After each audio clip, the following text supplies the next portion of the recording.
afternoon, ladies and gentlemen. It's Thursday. Welcome to the Ignorance is No Excuse podcast.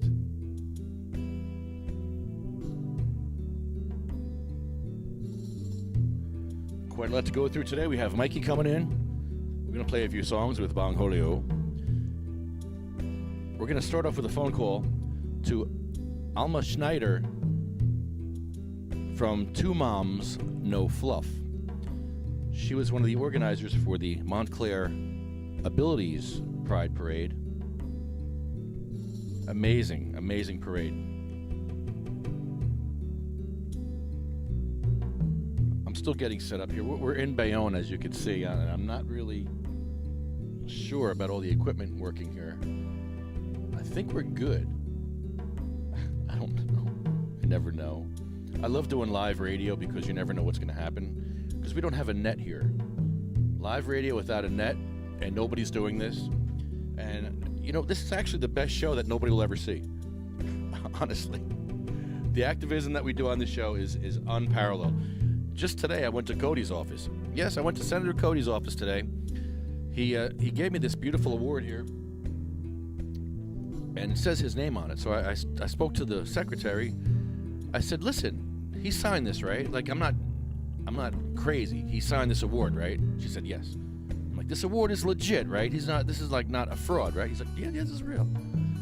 I said, okay, because I sent you like 3 emails in the past few months, and I'd like to get an answer.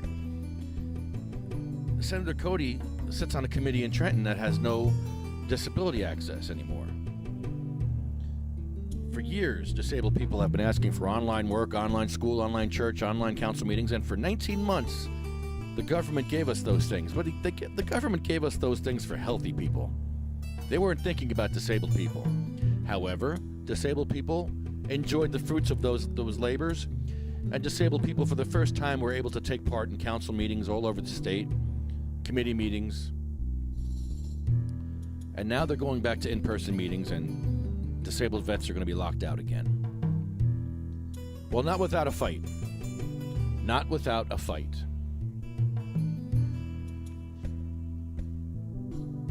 I should probably share this, right?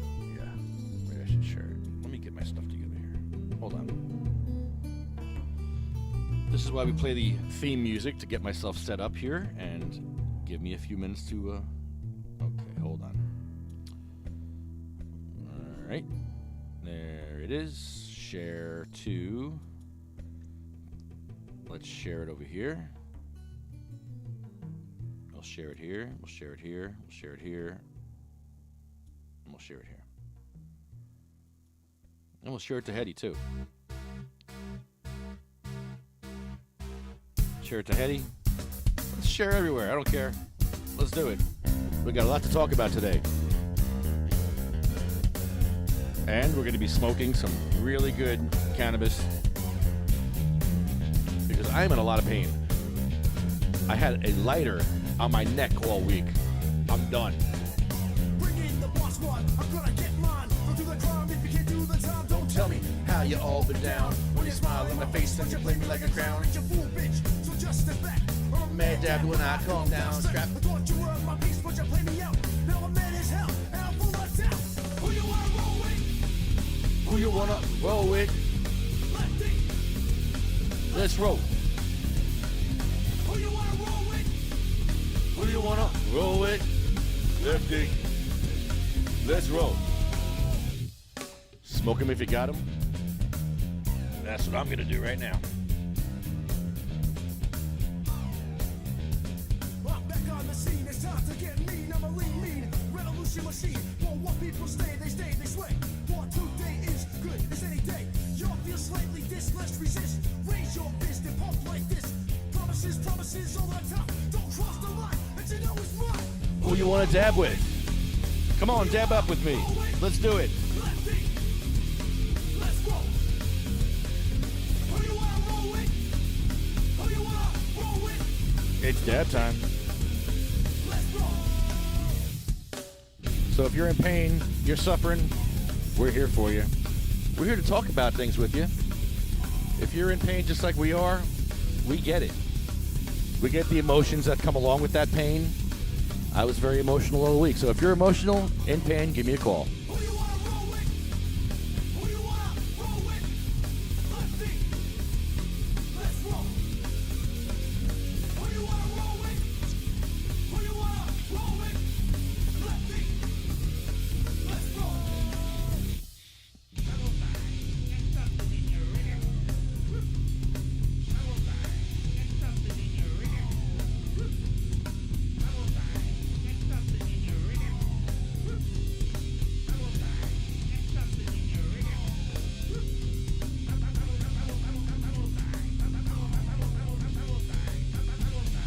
Hey, Seth, what's up, buddy?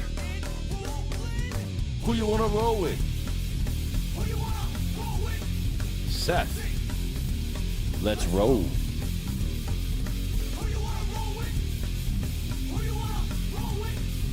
Seth. Let's roll.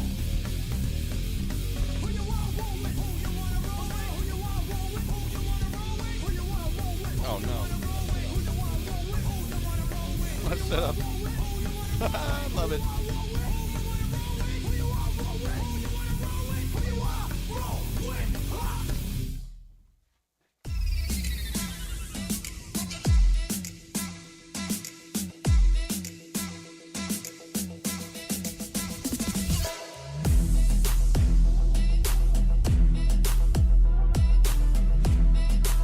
That's right. It's Thursday, ladies and gentlemen.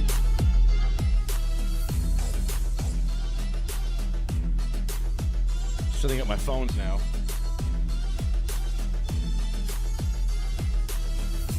I hope my phone works.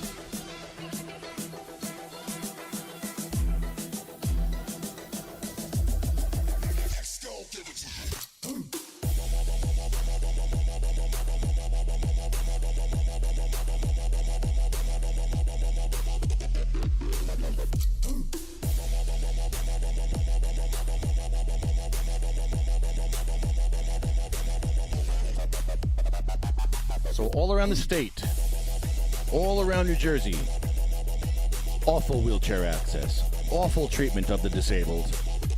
The more I see, the more I just can't take it anymore.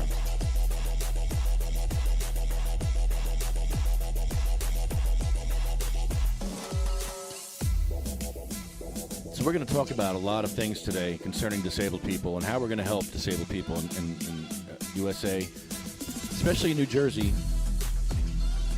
Hudson County has horrible wheelchair access. Bergen County, a lot of these older buildings are grandfathered in. And if they're grandfathered in, then grandfathers are grandfathered out.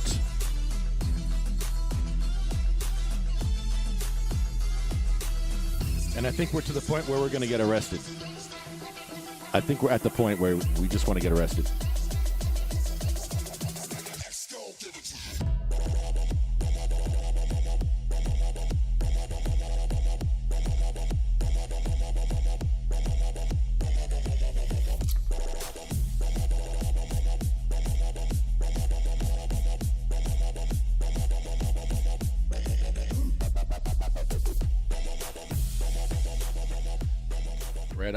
Right on. So here we are, Thursday, Cinco de Mayo. I should probably plug my computer in. Sorry, I'm a little messy right here. Mikey's going to need this. We're going to have a little concert later. We're going to do all the songs that we were trying to do all the last month. We've had sound problems every time we played somewhere. Every place we went, we had issues. So hopefully tonight we'll be able to play the songs. Well, we'll see.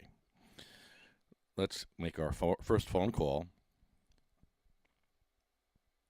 Oh, what a great article. There was an article about Montclair holding their second annual Montclair Disability Pride Parade. Wow. I got to read this. Oh, this is amazing.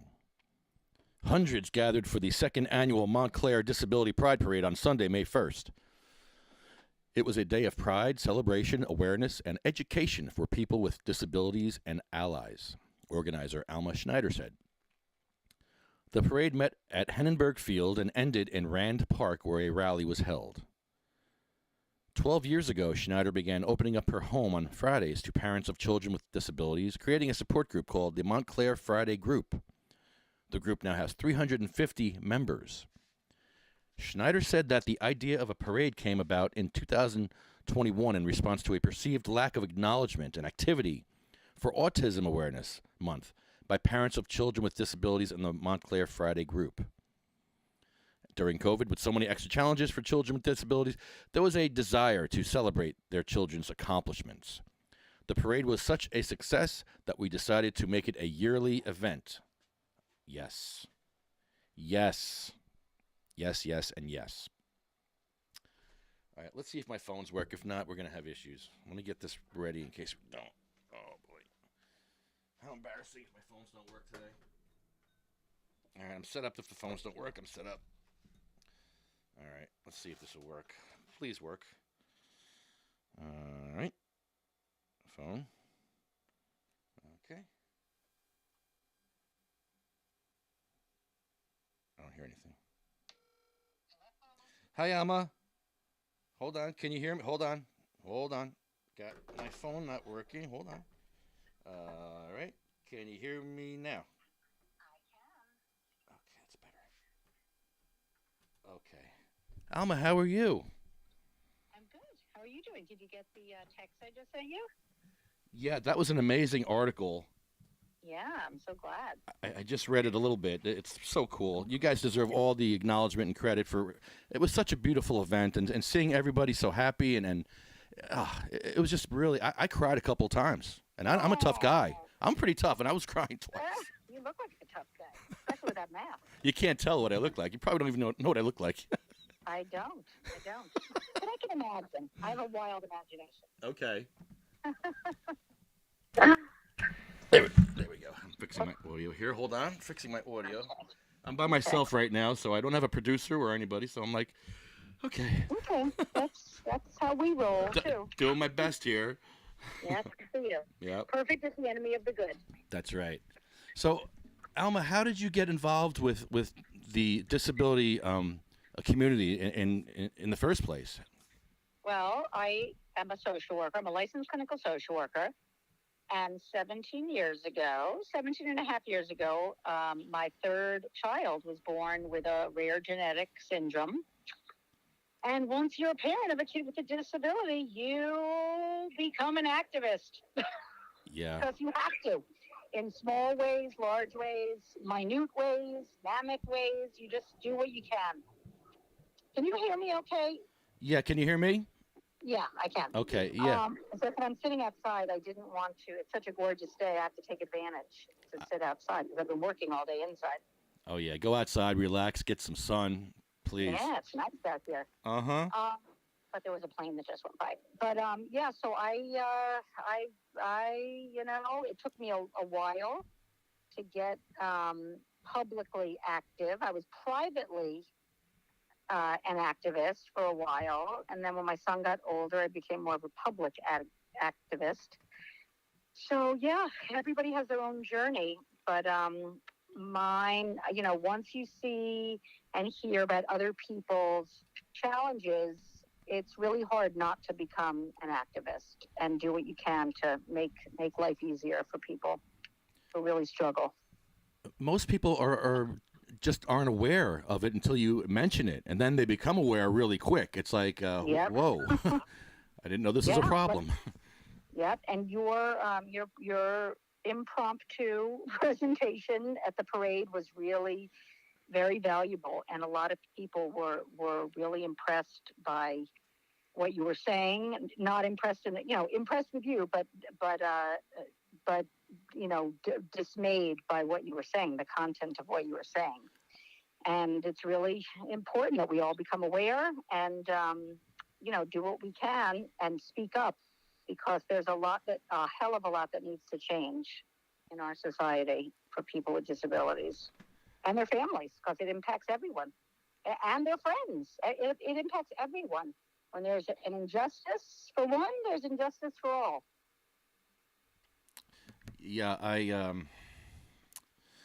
I was amazed that some people actually in the crowd knew there was no wheelchair access to some police stations. There was a few that knew that. I was like, okay, these are my people because nobody knows this. It's like a secret. That's crazy. That is crazy. I didn't know that. And I'll be honest, I never thought about it because I don't have a child who uses a wheelchair. So, it's not, if we, we're all dealing with so much stuff that if you don't know you don't know what you don't know. And if it hasn't crossed your path and it doesn't impact you directly, it might not be something that you're aware of. So I applaud you and others who are going out there and doing what you're doing. Well, I thank you.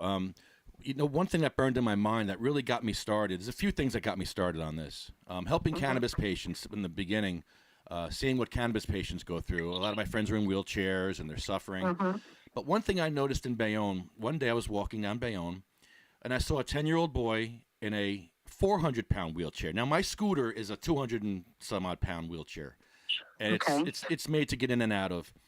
This boy was 10 years old in a 400-pound wheelchair, one of those big ones that you have to move with your mouth and all that. And he had a helmet on.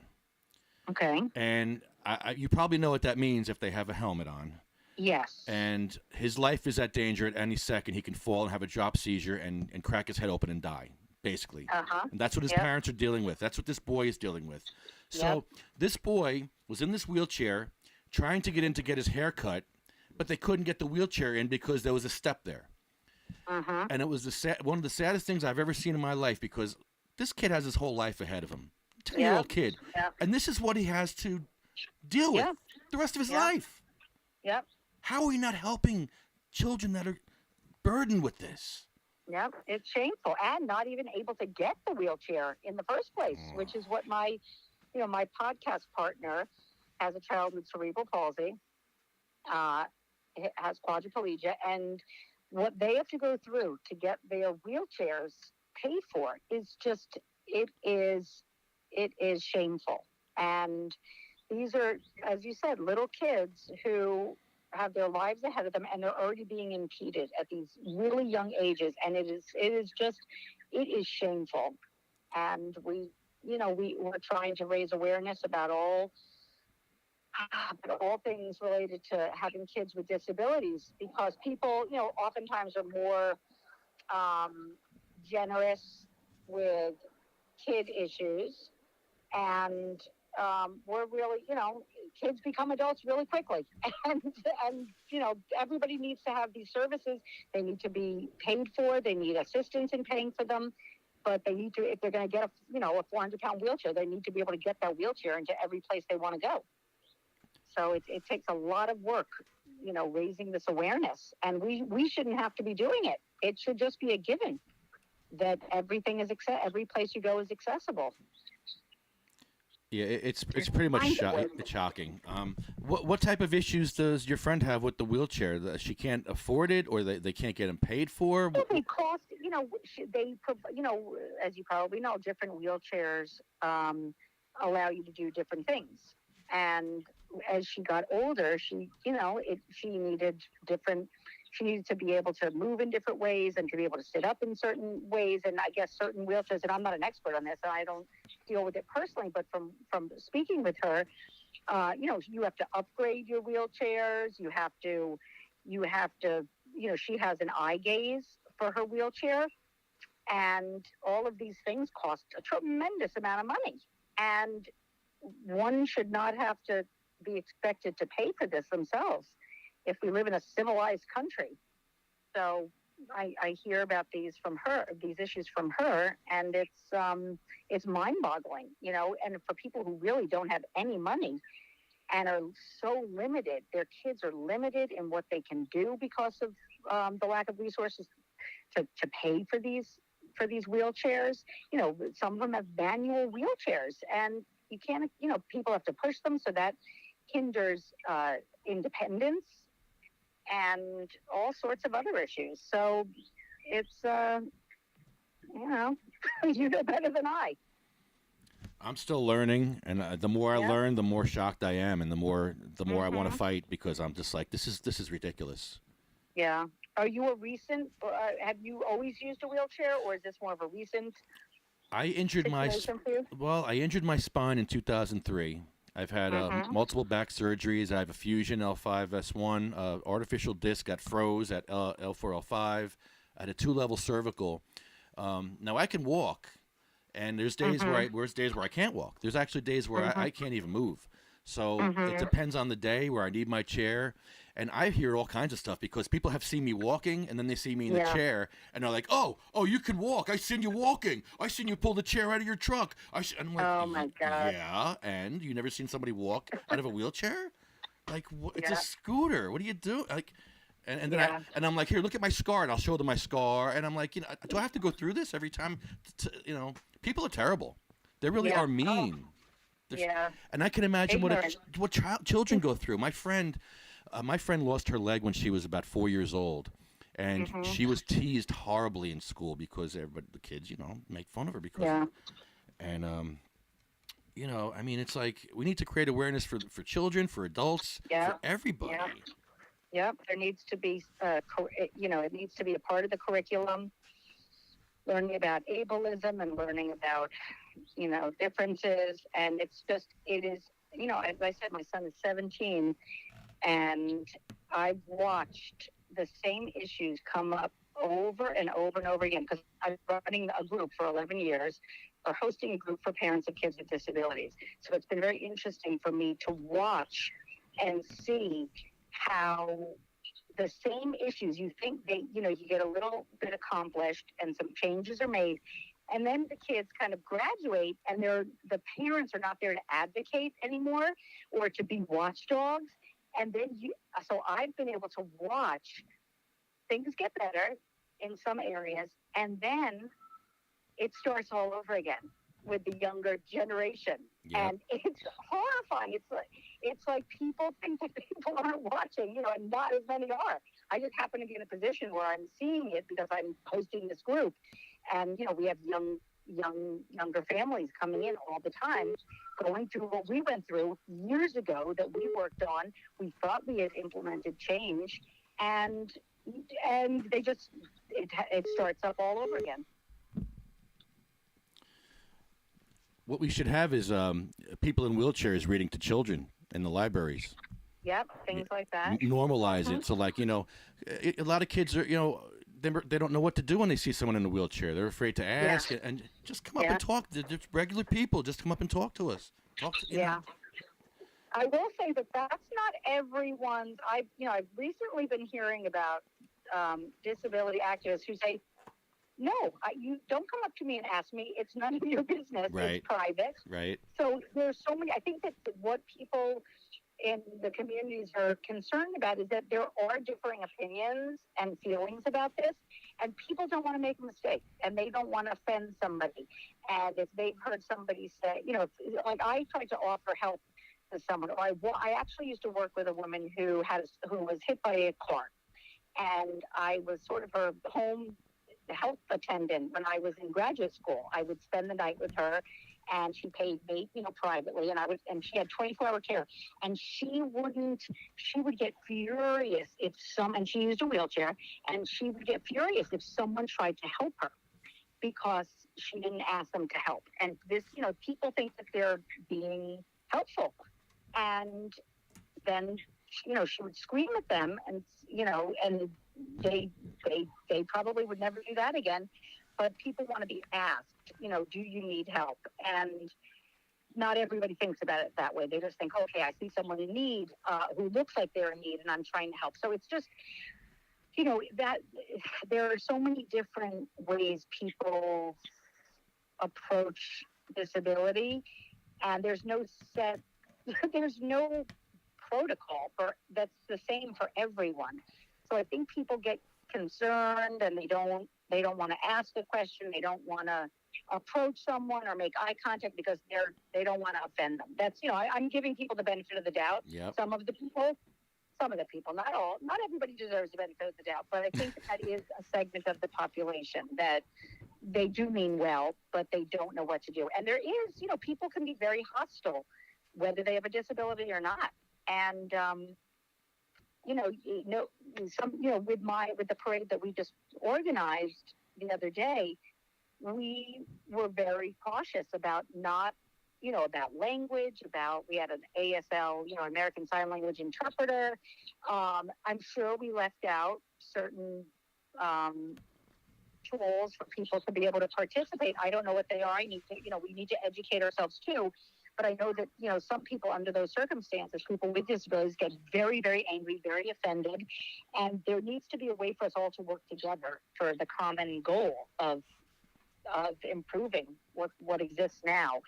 And, if we're hostile with one another, whether we have a disability or not, we're going to get there. It's going to take a lot longer to get to where we all want to be.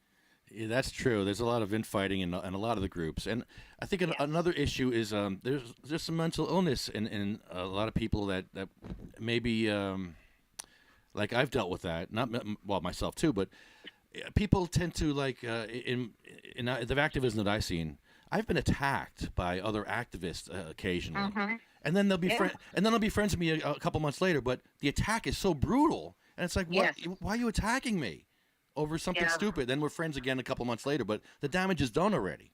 It's like, Yeah, well, there's a lot of, you got to think also, as I'm sure there's a lot of, you get pushed to a certain point. Like when you're living in an ableist society, there's just so much you can take. There's just so much I can take as the parent of a child with a disability. Yeah. I'm working on his behalf, and I get so offended by people. I can't even imagine what it's like to have the disability and have people do this to you. And, day in and day out to have people not respect your needs and to work toward a better world for people with disabilities, it takes its toll. So I can also see why people are hostile, and they don't have, they may have a short fuse. So we have to do our best to make things as supportive as possible, so people don't feel so alienated, so that they don't freak out on other people, because it's a hard life for I just dealing with my son. It's just like I'm at my wit's end every day with something else that happens to him, or about him, to him. My son has an intellectual disability. And it's really painful. It's really, really painful. People's ignorance about how to deal with him in school, their lack of, desire to really work to make things better. It's very painful. So I can only imagine, what it's like to be, directly affected by that. I'm indirectly affected by it. Yeah, I've talked to a few parents with issues like that, and hi, Mikey. There's my one friend has something. I never knew this was a thing, but called pandas. Do you know what pandas is? Yes. I never knew what that was, but self-harming, very aggressive. Yeah. And that's from strep. I think that's from strep throat, right? That goes undiagnosed or untreated. Is that what that is? Yeah. I think so. I think that's what pandas is. Yeah. Unless I'm mixing it up with something else, so don't quote me on that. But I think that's what that is. Yeah. And it can be reversed sometimes with medication. Oh, okay. I know that this. So. Yeah, he's a cannabis patient, and that helps him a lot, but it doesn't help 100%. Mm-hmm. So, what is your relationship to this cannabis? So, what is this about cannabis? Talk to me about that. I have been a medical patient since 2013. I got the cannabis card for my back spasms, and I became a cannabis activist many years ago because I worked with a woman named Cheryl Miller who had multiple sclerosis. And her husband, Jim, pushed her across the state in a bed, in a gurney, because she couldn't move her arms or legs. And she showed me. Oh, my God. Yeah, I didn't know medical cannabis was a thing back then. And I saw Jim, what he would do with her. He would give her the cannabis, and she was able to, like, stretch her arm out, which she couldn't do before. She couldn't move her arms, and she would become able to be, like, stretched. And I saw it, and I'm like, well, I thought cannabis just gave you the munchies for cancer patients. This is actually a huge thing here. Yeah. Oh, it's very helpful for it does that things. too. Oh yeah. And by the way, as you're talking, I just Googled pandas, and it is from strep. Strep throat. That's. Oh strep, my yeah, goodness. Strep. It can appear following a strep infection, a strep throat or scarlet fever. Wow. FYI. Yeah. Wow. More layers to the onion here. Yes, yes. So yes, cannabis is huge, and might I add that for parents and family members who are caregivers for challenging disabilities, edibles are a huge help, and cannabis is very important for us as well because it can be a very, very challenging life for the family members, depending on the disability. Not all, but some, and especially with behavioral issues and just the stress of medical issues. And it's a thank God it's legal now in New Jersey. But I don't think you can still get edibles, can you? You know what? I don't know. Yep. You can get them in Massachusetts. Oh, you know. She knows. She knows where to get them. Not that I know. Not that I have any experience in Them that. good old Massachusetts edibles. Believe me, we all know. We all know we go to Maine, Massachusetts. Those are the good edibles. We know. New Jersey's a mess. Yes. But it has been approved for recreational marijuana. So yeah, that's good. But you know what? I advocate for patients, and if it helps patients, sure. But the thing with that is, we don't have home grow, and we can't afford I can't afford my medicine, and I would like to grow my own plants just for my own self. You know, like the having adult sales, it does help with the access for medical. Yeah. But it reminds me of like Mayor Bloomberg in New York when he outlawed sodas over 16 ounces, and the reason why was because he was trying to curb the obesity problem. Yeah. It's like you're helping. Is this really the right way to go about it? So it absolutely opens up access for more medical, but it's a weird way to get there. Yeah. Yes. You know. Yes, and in Massachusetts, I do know that if you have a medical marijuana card, you can grow up to a certain number of plants. I want to say it's 7 plants, but I'm not sure. I would love to grow 7 plants. That sounds good to me. Yeah, well, maybe you need to move to Massachusetts. I think I'm vested here in New Jersey. Yeah. We can't go anywhere. We got too much to My work. feet are planted. I'm planted here. I'm sorry. Yeah, I just need the plants to be planted now. I mean, I don't want this state to push me out any farther. You know, I'm not going anywhere. Yes. Wait, who's laughing? I'm sorry. Mikey Bongholio just joined me. Remember I told you we have an 8-foot bong, guitar playing bong that we play with? Yes, but by the way, I already found you on Facebook, and I said, I don't know if you saw. Yes, I saw you with him on Facebook, and I sent you some pictures. Did you get them? Oh, hold on. Let me check. Cool. That's awesome. I sent them the other day, though. Or I tagged you in a photo. Oh. I tagged you in a post that do you see it? Oh, I didn't check. All right, I'll have to check it. I can't do it right now, but I will. But there are some great pictures of you. Oh, cool. Thank you. Yeah, professional photographers took. Oh, sweet. Mikey has been going to council meetings with me, and we go to council meetings and the towns that ban medical cannabis is where we started going to with the bong. Okay. And there was plenty of them. And singing our song to them. Yeah. You can't get no weed here. You can't get no weed here. You can't. Oh my gosh.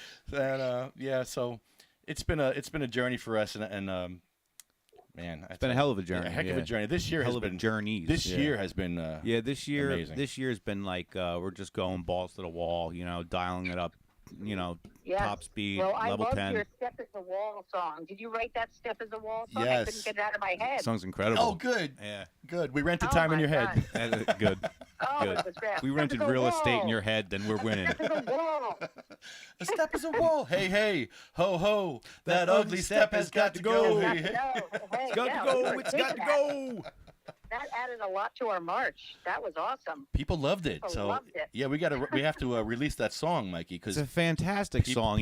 We're in the process right now of finishing up, doing a couple shots to compile shoots for a video. You know, we're about to finish. Oh. We're moving. We've been doing a lot of stuff this year. Yeah. We went around we went around Bayonne with the bong and the wheelchair and just made a duo. Yeah. It's between the mask and the bong. It's been a very healthy distraction. And Mikey was in a wheelchair. He actually built a bong that can be in our friend Jeff's. By the way, that wheelchair is Jeff Oaks' wheelchair. He had stage 4 cancer, and he died 2 years ago now. Over 2 years ago, and his wife gave us that chair, and You know where I just came from? Mary's. you came from. Oh, you just came from Mary's. I just saw Mary. Yeah, because my Oh. last job I had was in Little Silver, and it's very rare that I'm on the road by myself. But the kid called out today, right? So I finished my last job, and I get a call from the office, and she says, "I need you to stop in Little Silver." And I'm like, "Oh, okay." And as I'm going through Little Silver, it didn't even occur to me that Ocean Port's right next to it. Oh, So I'm man. literally passing Jeff's house. So I'm like, I'm stopping at the Yeah, Oakses. Gotta stop. So I stopped, and I got to see Mary. I got to see Pat. Saw Maura. I was only planning on staying for 10 minutes, but then hung out for like 45 minutes. You know how that goes. But yeah, just being in their house again, just feeling that the love in that household is just like undeniable. And Now, you know, who are these people? the family of Jeff. Jeff was he was our good friend who had stage 4 cancer. And Okay. I didn't know if he was famous. I didn't know. he's local Yeah, famous. locally famous. He's the kind of person where every single person in the medical program who was staying in touch of what was going on with activism and all that stuff. He was like the Right. number one. Everything he did touched everybody. Yeah. Everybody had Wow. a story of Jeff's message, which was leading with compassion. You know, if you lead with Yeah. compassion, everything else falls into place. That was true. one of his messages. Yeah. You know. He showed up to a council meeting with a chemo bag strapped to his hip. He was going to my these God. council meetings while passing. Yeah. You Wow. know. He did one council meeting from his deathbed, and Oh, my he gosh. literally said, "I'm calling you from my deathbed right now." Yeah. Wow. He was just amazing. I mean, he beat cancer mentally. He beat it. He may not physically have beat it. He was just an amazing person. Yeah, and an activist. To see somebody to have an unfortunate situation like him, and to see what he did with it, and to see Yes, the way yes, he turned took it around. Yeah. he turned it around, and the love that he just expressed throughout his message was just undeniable. And it was really nice seeing Mary, because I haven't seen her since like February. It's been a little while. Wow. And again, it's just like being in that kitchen again. It's like it's right back there again. Yeah. You know. Oh man. But I missed the hell out of Jeff. Me and Lefty, we had a good conversation actually last night about him. And when we talk about him, it's hard to stop talking about him. And it was time for a little, we're missing Jeff. Lefty's been in a lot of pain this week. I had a kind of a little hellish a week or whatever. So, this is why we do these distractions, to stay busy. I hear you. Mhm. And it empowers you, replenishes you so you can continue doing the work that you need to do. Absolutely. Yes. And I have a question for you. What's up with the mask? I was asked. Somebody asked me. I was like, I don't know. Why do you wear the mask? Okay. There's a good response to that. There's a man in Bayonne, a superhero. He goes around. His name is Captain Bayonne. And he wears a mask just like that, and he goes around picking up garbage and shoveling ice out of the sewers and just doing stuff like that. He's a do-gooder around Bayonne. Okay. So I'm kind of like biting off him a little See, bit. I love Lefty's answer because I know his answer is you could ask him this 5 more times in the next couple of months, and it's not gonna be my answer. And I get why maybe how he came about doing it. But I can't tell you how much of a fan I am of the El Rampador thing, because what I see it as is he is a superhero. He's a superhero who's fighting for the rights of the disabled. Well, that's right. And That's what I thought it was. It's a unique twist because nobody's used to a disabled superhero. It's not That's something right. that it's not something you're going to ever see. This is the first time it's been done. So that's why I admire the El Rampador and what comes along with great. it. It's a superhero with disabilities who fights for the rights of the disabled. That's his superpower. love I think that's fantastic. I think it is too. And my husband wanted to know if you ever saw Nacho Libre. Yes, I'm a big fan. I'm almost that fat. I have a Nacho Libre body. I think we all love that movie. It is a fantastic movie. Yeah, And we quote anything it all Jack the Black's time. pretty good. I don't have his moves though, but he's got the moves. I tell you. Don't you just love Jack Black? He's so He is- funny. Come He's so on. funny. Have you ever seen him do the song about King Kong on Saturday Night Live?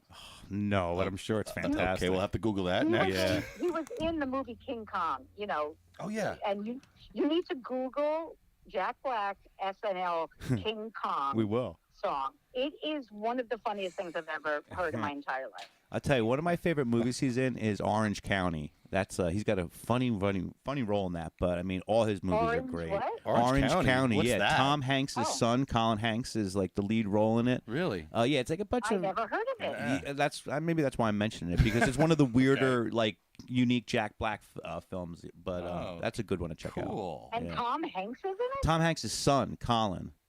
He's like the star of That's it. interesting. Yeah, it's a good movie. All right, maybe that'll be on the agenda for tonight. Yeah, it's a good movie, and Brian Wilson does the soundtrack, and I What? love Brian. No, Yeah, Brian what? Wilson's like Come the best. on. So it's Orange County. You know, it's the name of the movie. Wow. So Fun. Okay.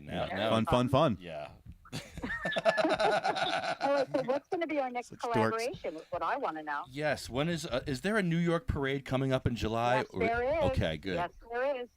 It is, did you speak with Glenn Parker from the law firm at the disability? Yeah, he was with me Yes. when I met you. Yes. So he is on the board and of the New York City Disability Pride Parade, and I'm actually friends with the person who started the parade because our children have the same syndrome, and I met him right after my son was born. So he and his wife have a daughter with Prader-Willi syndrome also, and he started that parade.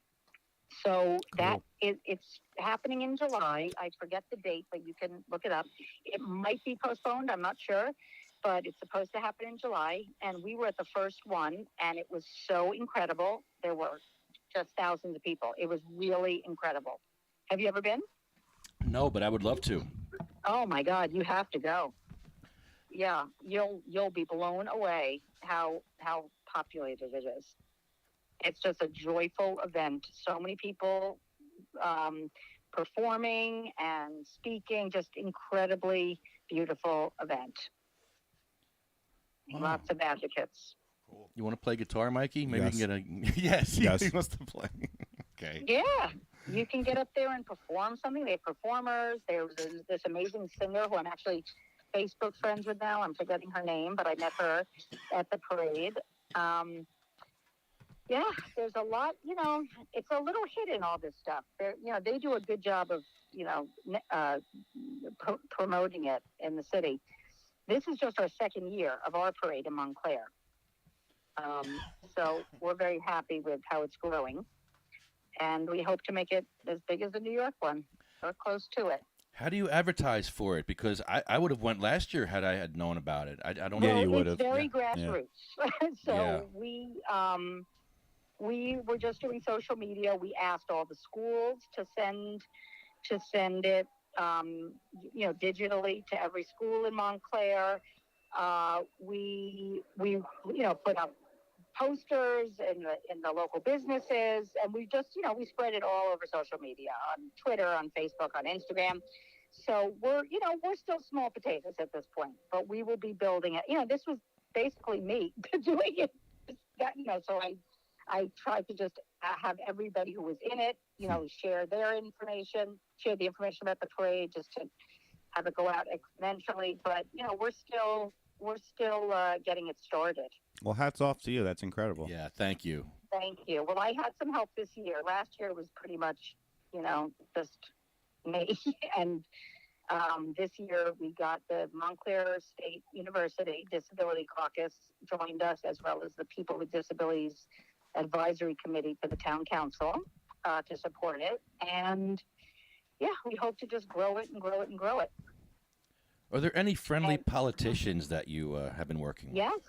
Yeah. Well, in Montclair, we are working with we have a liaison to the town council he spoke at the parade. He was one of the first speakers. Yeah. Bob Russo. Yep. So he's very, he was the one you and I talked about. Who used a word that I think you and I both were not very pleased with, but it's not intentional. But he's very,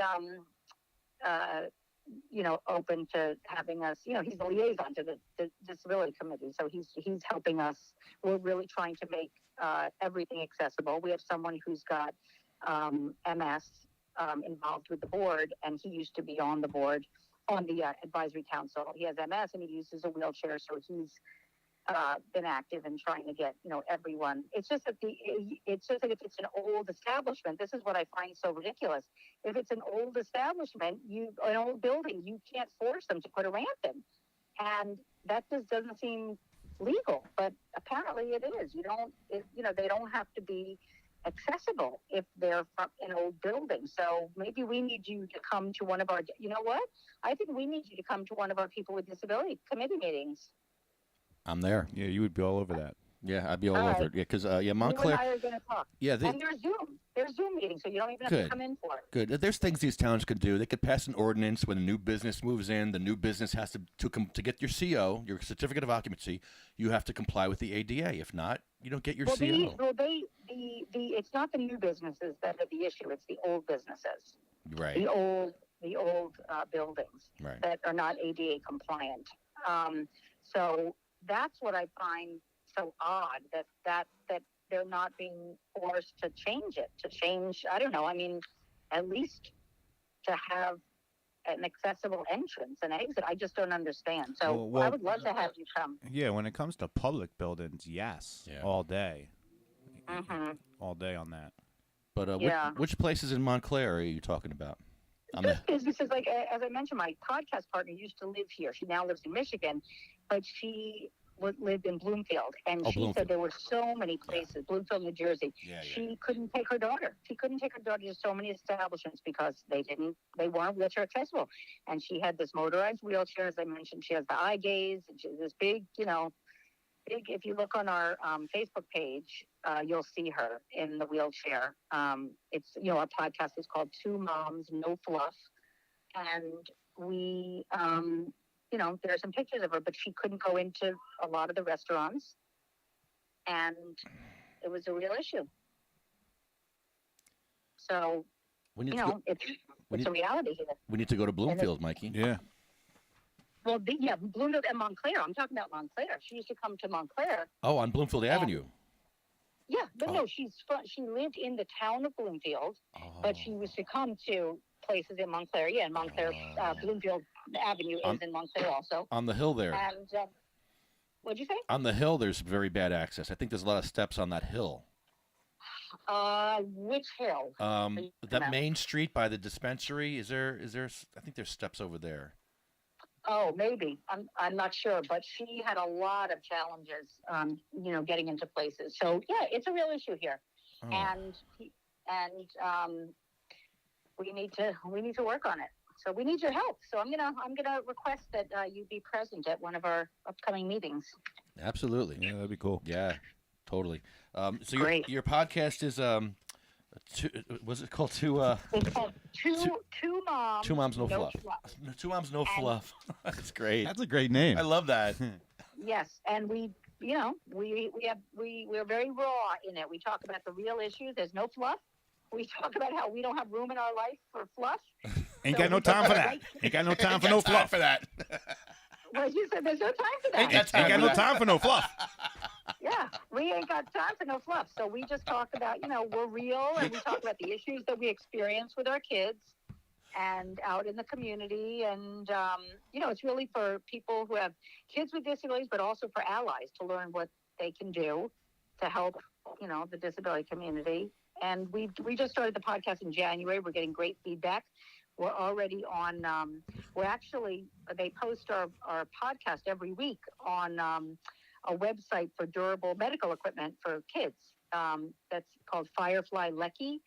And they were actually at the Abilities Expo the other day. Lecky was. It was near where all the car stuff was.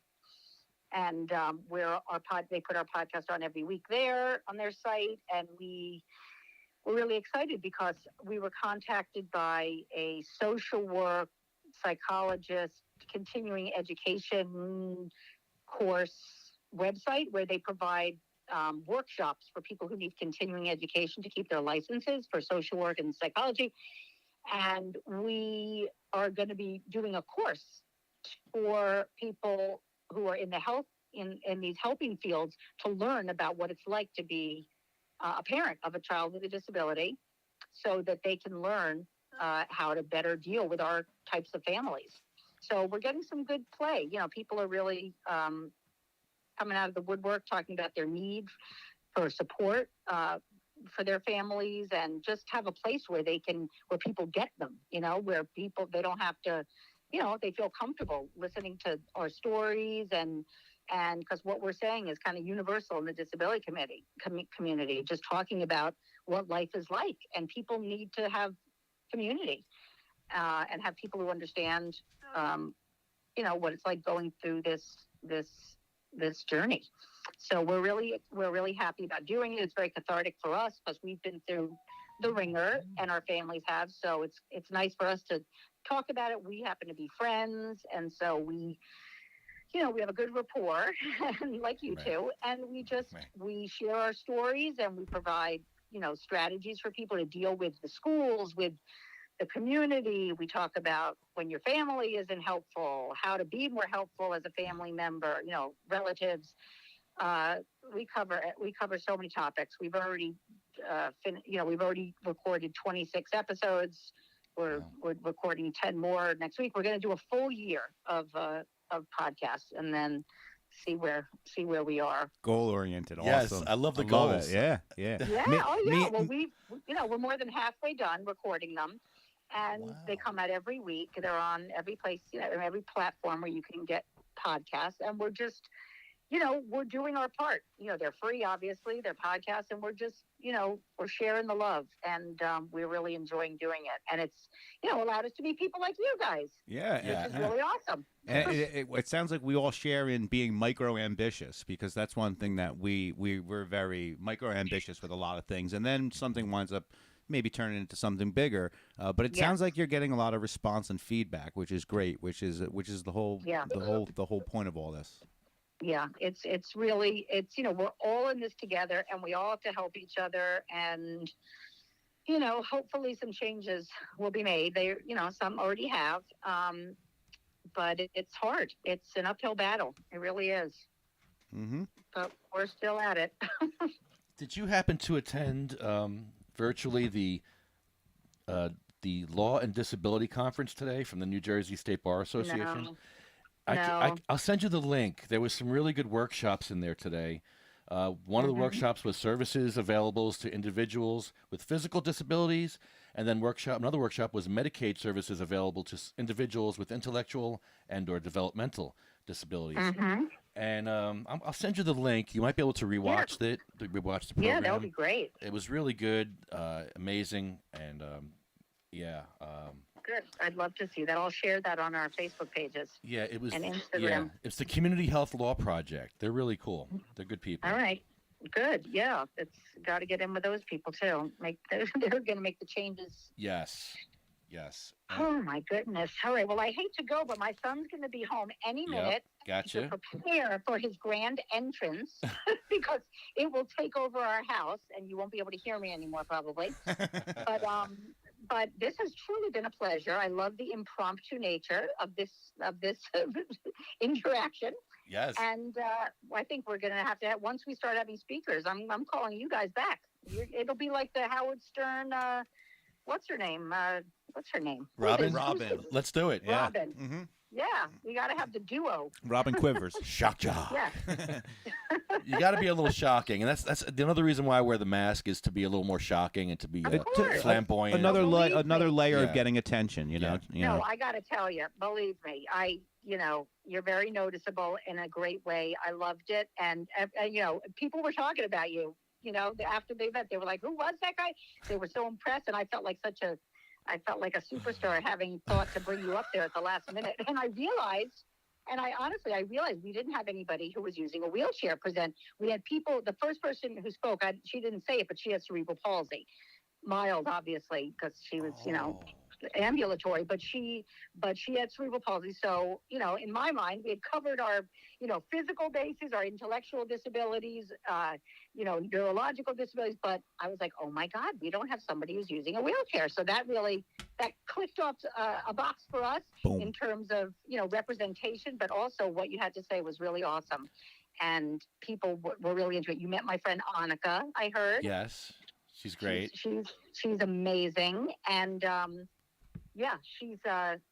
she's a real doer. So you got to get in with her. She'll support big time. Oh yeah, we were about to go up to Rutherford to protest because she said she couldn't get into a restaurant. Yeah, but, we're going to cause a stir. But she found out that the back door has access. Oh, so we don't have we don't have to go to Rutherford. All right, we'll put our energy. We'll do something else. She took something off your plate. That's it. Good. We were ready. Yeah, she's great. She's a great activist. So yeah, you want to stay in touch with her. All right. Well, thank you guys so much. Thank you. Thank we'll you. Be in touch. Make sure if you didn't get, so go to our my Facebook, my personal Facebook page. You can go to, but 2 Moms No Fluff, the number 2, not written as TWO, but the number 2, 2 Moms No Fluff. Find me there, and the pictures will be there too. But there are some great photos of you, so you got to check them out. But you should have received them. I think I tagged you. If we're not friends, you might not have received them. I don't know how that works on Facebook. If you tag someone and you're not friends, you might not get them. So. Okay. We'll be friends soon. I'll take care of that too. We'll be friends soon. All right. We already are friends. We already are. All right. Thanks so much for what you're doing. It was a pleasure, and we'll talk soon. You enjoy the rest of your night. You too. Thank you. You too. Take care. Bye-bye. Bye-bye. Alma Schneider, everybody. 2 Moms No Fluff. You're doing good with networking. You're doing some good networking. This is great. This is what we. Yeah. These are our people. Definitely. They need the help. They're looking for help. They're more than happy to accept our help. And we're willing to help, and we're willing to give them huge help, like nuclear option. We're like the nuclear option. So if you call us, you're getting a nuclear option. Believe me. Everybody's gonna know who El Rampador is. But they're not Bongholio. gonna say. Yeah, they're gonna know. They're not gonna ask anymore. It's a 1-2 punch now. You got Bongholio, 8-foot purple bong playing guitar, singing. Hello, and you got El Rampador in the wheelchair with the mat. Dude, come on. You see us coming, you better run. 1, 2, boom, boom. You just better run. Not like the Island Boy punch. You seen that video of the Island Boys doing the punch when they're punching each other with the bag? How'd they do it like that? Yo, that was crazy. Come on, let's do it. This is what they were doing. It was like T-Rex, the little T-Rex or whatever. That was it. I felt so bad for the brother who was like holding up the boxing gloves. He was like, we're doing this. We're doing this right now. Like, damn.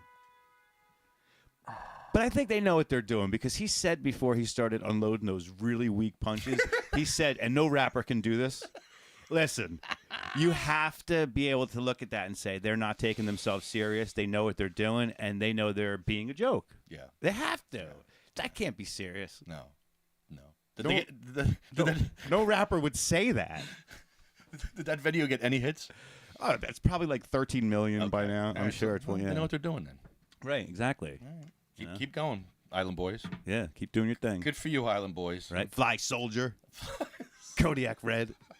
I can't believe you remembered their names. I'm an Island Boy fan. I am. I think it's great that people hate them. I love when people hate them because it's a great way to watch other people exhaust energy. Like at work, I'll walk in the warehouse and I'll just be like, I'm an Island Boy, or I'll be like, I'm an Awning Boy. Just there's so many ways to go about it, and every way makes people mad. It's so easy to get everyone mad. So I thank the Island Boys for that. It makes me happy. Yeah. Really, it makes me happy when they crack me up. They're funny. They're hilarious. They're really funny. You know? Like at first I'm like, oh, what is this? I'm like, who are these guys? I'm like, and then I'm like, wait, everybody hates them? All right, now what's going on here? Right. Why do they hate them? Why do they hate them? Oh, no, now I think I like them. Yeah. I did a turn on them. Absolutely, yeah. Yeah, you know, and then you see the comment, like they're picking apart people's comments that are making fun of them, and a lot of them are like parents, like older people too. It's like, what is wrong with people? Yeah. Like you got kids, and you're like mocking the Island Boys, like Island Boy. Island Boy, my best on, yeah.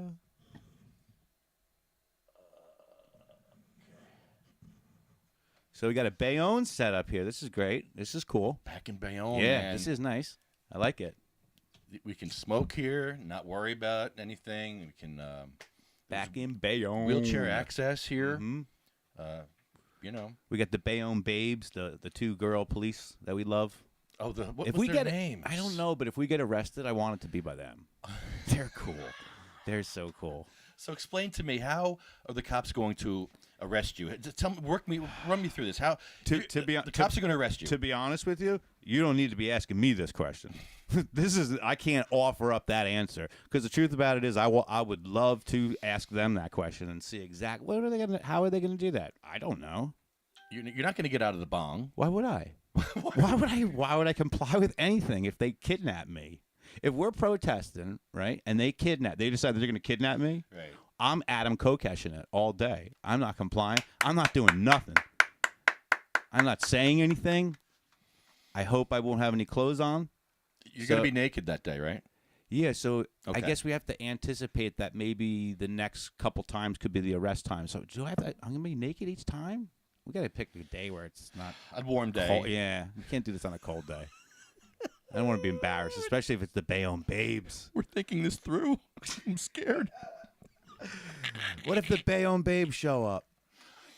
You need to be arrested by a man I would have to if be. you're naked. Well, especially. no, I mean, I wouldn't be like pressing the issue. I wouldn't be like, it's got to be a man. You know, it's not something I'm arguing on. Like, you know, they're great. Those two. They're great. Those two. They enjoyed it. Did you see how many cops came last time I was at Unitas? Yeah, it was a little crew. It was like 4 cops, two detectives were driving by. It was like they all wanted to be on our music video. Dang, yeah. So the characters. I have 2 police. Ooh, That's so that loud. was loud. Whoa. Now the phones work. Bing bong. What was that? John. Oh. Super Saturday bonfire in Cordero style, Saturday, May 14th. Oh, we're invited to a bonfire. Oh, That's private. Sorry, that's private, guys. That was so loud. that was though. very loud, though. I had to- Ear piercing. Well, now the phones are working. I could tell. At least we know the phones are working. And the mics are definitely working. Loud. Where were we? Yeah, we were talking about the Bayonne Babes getting arrested, how this would all go down. Naked. Naked. Naked bong. Yeah. They're gonna have to All cut you out of that with the fire department. They're gonna have to come.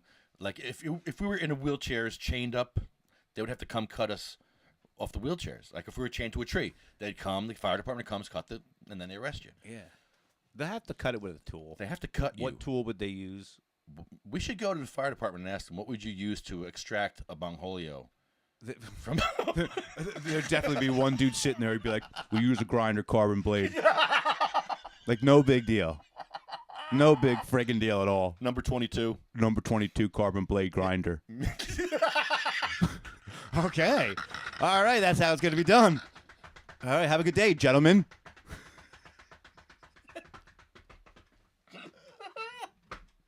Like, they're good. They're good.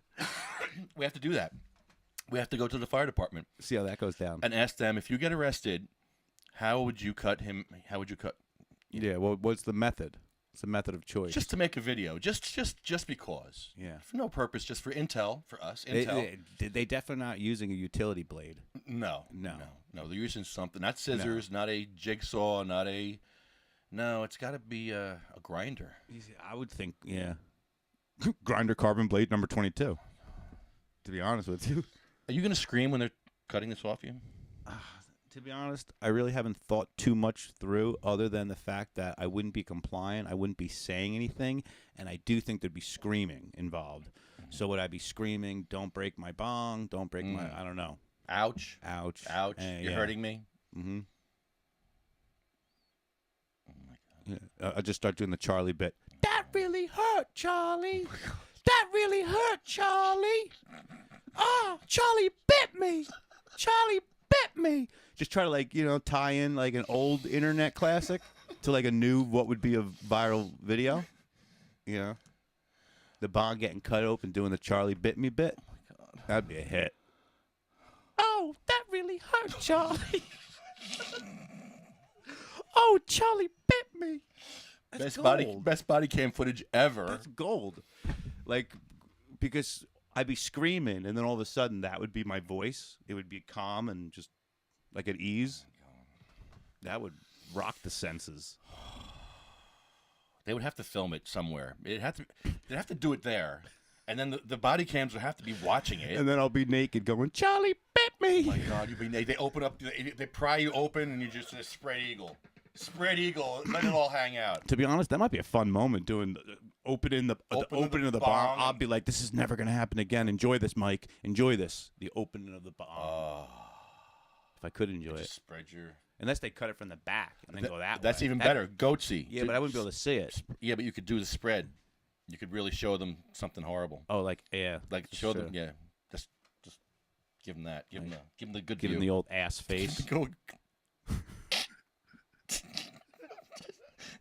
So we have to think through these things in case these are all things we have to think through like a chessboard. This is a normal amount of thinking about what. This is what we do. This think is things, normal. What's the next step? Okay, that could happen. That could happen. That could happen. What would you do if this happened? Okay, well, I'll spread my legs. Okay, what would happen if the back? Okay, we'll spread. Yeah, this is great. And I think we're pretty solid on the fact of how they're going to get me out of that. You know. Yeah, you're not getting out. No. They're not going to pull you out. No. If they pull you out, you can kind of keep yourself in there. Well, to be honest with you, shit, They can man, I pull feel you bad out. for them I because know. they would have to cut it in probably 4 pieces. Yes. Because I would be bear hugging. Yeah. I would be bear hugging whatever I could. So if they cut the back out and then try to wrap it like off of me, I would be holding it. I'd be holding the front. They'd have to peel my, so they would be peeling my arms. They would off. hold your arms. They would be holding your arms. Well, they would have to. Yeah, they'd have to hold your arms. Oh Oh. boy. And now what? You fucking hurt me? You guys are gonna hurt me as well? Fuck me up? Shit. Yeah, it's not going to be good. No. It's going to be a shit show. Yeah. That's what we want, though. At this point, that's where we're at. Yeah, or the guy could get a ram. We're getting around. Wait a minute. Whoa, wait a minute. Hold up. I just had this crazy ass moment. Holy shit. What are you, nuts? Holy shit. How Holy dare shit. you even bring that up? $50. $50, man. No, I'm waiting for them to start suing us. To say, okay, we're going to sue them for harassment. For this. For lost damages. lost damages. We lost a worker. We lost customers. We lost coffee sales. We lost coffee sales because of you. Okay. So I'm going to go. Then I go to their lawyer's office, protest their lawyer's office, and talk about how are they going to spend money on the lawyer for $200 an hour when you could just get a rent for $50. Protest the lawyer's office. That would be Yeah, great. I want the lawyer to send me a letter so I know where to go with my side quest. side quest. That'd be great. And make sure at Unitas, if you get a lawyer, make sure their office has wheelchair access. Yeah, Because literally. Don't get a guy from Jersey City. Yeah. Oh You're my gonna god. have problems. Oh my god. Double whammy there, bro. Oh my god. We're gonna give it to you. You're getting it. Unitas, you're gonna get it. You're gonna get the ramp, or you're gonna get it. You're gonna get the horns. You're gonna get. And there's Ugliness from us. And as of right now, there is 0 discussions of a ramp happening, right? Nope. Nothing, Nope. right? Nope. 4 years in the making. 4 years of this. So, yep, they're getting the shit show now. They're gonna get the bong getting cut up open in front of their store. How much newspaper coverage could we get from that? Oh, I want a TikTok video out of that. Yeah. That's what I want. I want a TikTok video of that because that's gonna be gold. yeah. It's already been gold. It's just their ignorance has been giving us gold. He comes out, curses at me. Hey, F you, you ain't gonna spend no effing money in here. Yeah, no, it's wild What? because people could say you're crazy all day, or whatever. But this guy is matching you. He's matching you. He's matching you by like he's got a filthier mouth than you. He did. Like, what is going on? What he said to me, he said, "Suck my." Yeah, That's what he said to me. I suck my man. with customers in the shop. With people, with children, with paying children, customers. While children were in the yeah. That's how you treat your customers, Mm-hmm. man. No F's given. No. What else does he sell there? Is it just coffees? Does he have like danishes or like little snacks? Or Misery, and hurtfulness. Oh man. Regret, What do you got on sale today besides misery? remorse.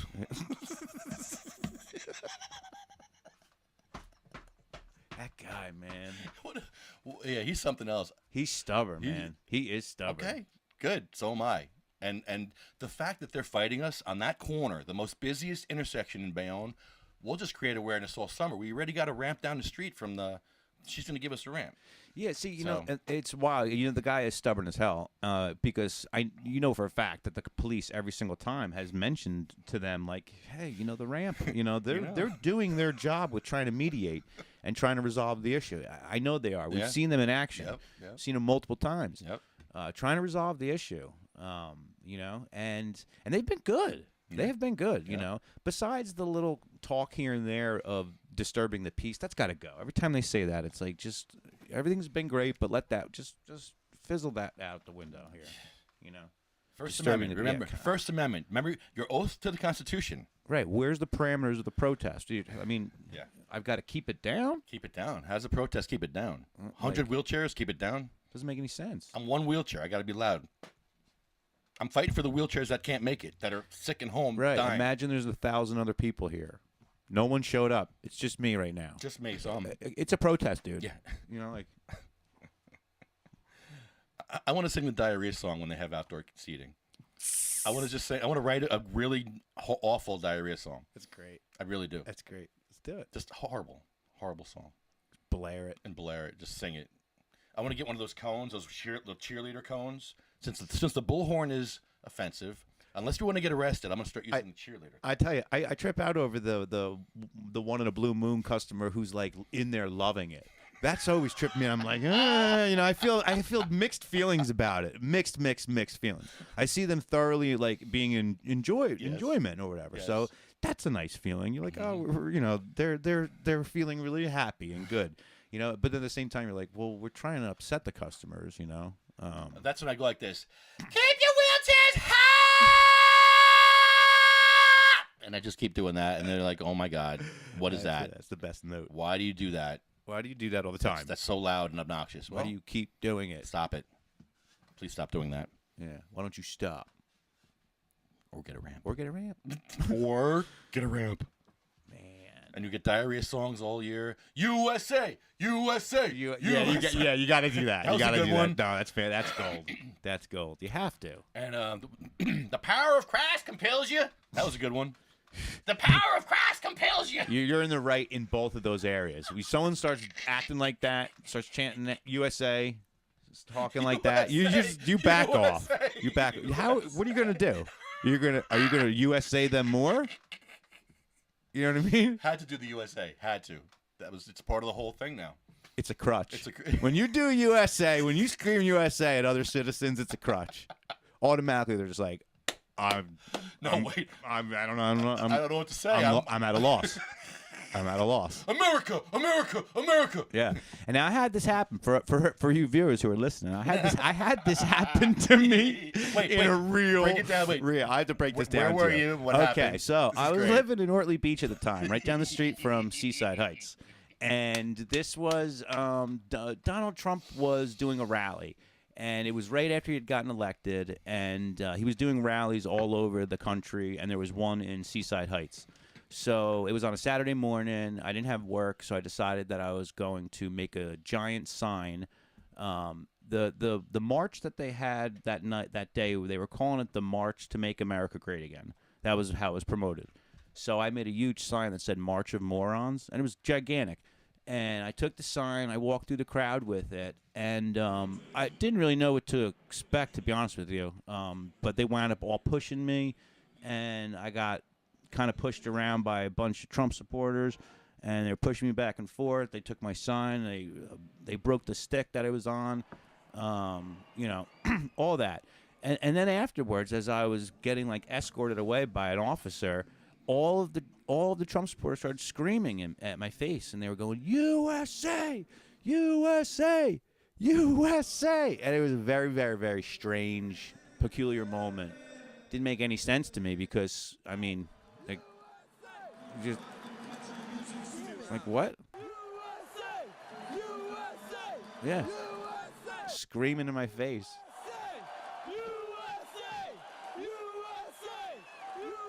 And it was one of those, definitely for me, it was one of those moments where it was like, oh, shit, this moment is imprinted now in my memory forever. Like, it had just sealed its way into my visual. Like, I remember everything that was going on. I remember the temperature of the day. Everything just soaked into my memory, and it just imprinted. It was just, like, coded. Like, you will never forget this moment, and this moment will be as fresh as it was the moment it happened.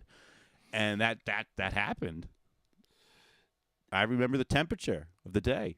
Didn't they break your sign? They broke my sign. your sign. Yeah. There's a video of it. Oh yeah, and the video, like, you see me getting pushed by a bunch of people in a circle and everything like that. And it doesn't look as what I would say like intense as it actually was. When you're getting pushed from a bunch of people and you don't see them and they're just pushing you around. Right. it feels like you're in the middle of a goddamn like free fall. Moron March. A moron march. Yeah, a march of morons is what it feels like you're in, you know? Yeah, and one dude there's a guy with like a huge Russian flag or a communist flag. So it was like I forget what it was. And he started taking his flag and he started going like this. He started like, trying to not spear me with the tip of it, but he was basically trying to bat me with it, like so his stick, because he had a long one. He had a long one, like a concert goer at a festival. Like how people have like huge llamas on sticks so they know where their group is. He had a really long pole. And the jerk was trying to hit me with the frickin' pole. When is the next Trump rally? I don't know, but we're there. We need to go as Bongholio and Rampador and just sing songs, and and I mean, I didn't attack anyone. I just had a sign. Right. They were all gathering with a common theme, and I was doing my own thing. Right. You were the anti-theme. Yeah. Because there's people who have said, well, what did you think was going to happen? Of course they were going to attack you. And I'm like, no. Every time someone says it to me, I'm like, no, I still don't get there. No, it's America. You're upset because I did something or I said a grouping of words? You don't touch people. You don't touch people. Keep your hands to yourself. That's right. Keep your hands to yourself. You're offended. You felt something. You felt a certain way. Go feel something else. Feel some other way. Yeah, go feel another way and end all this. Oh, my God. Yeah, we need to go to a Trump rally. Yeah. I think we'll get some traction there. Those are our people.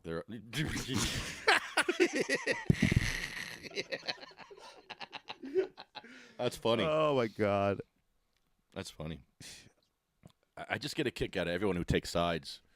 And it's like you're all being fooled on both sides. You're being played on both sides. How many billions were lost in Ukraine? They lost a couple of billion. I can't stand the picking the sides thing because to me, when you see that happening, all I see is somebody who's basically like, identity. I have an identity. And it's me. It's me. It's, all right, relax. Yeah. They're all laughing. You have thoughts. They're all laughing. All the rich people that are selling bullets. No one asked it. There's a rich guy selling bullets to both sides. It's to Russia and Ukraine. Right. And they're making a lot of money right now. The military-industrial complex is making their money. Mm-hmm. But you know what people are paying attention to? Johnny Depp's girlfriend pooping on the bed. Poopy bed. Yeah. Poopy bed. Poopy bed. Is what, right. That's what's important. Poopy bed. Yeah. That is important, though. I like that one. It's distracting me. No, I get it. It's a good distraction for me. We both know there's value to it. Okay? There is. We both know this.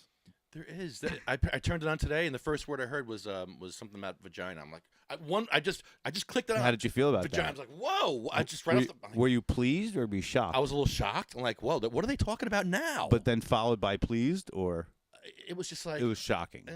You weren't prepared for it. No. You want to be prepared when you hear vagina shouted. I want Cliff Notes. I don't want to hear the whole story. Yeah. Just give me the Cliff Notes. I don't want to listen to 2 hours of whatever dribble. It's not that kind of important. It's not that good. No. You got to break it down. Clips, samples, clips, and they're not. Yeah. Those clips are funny though.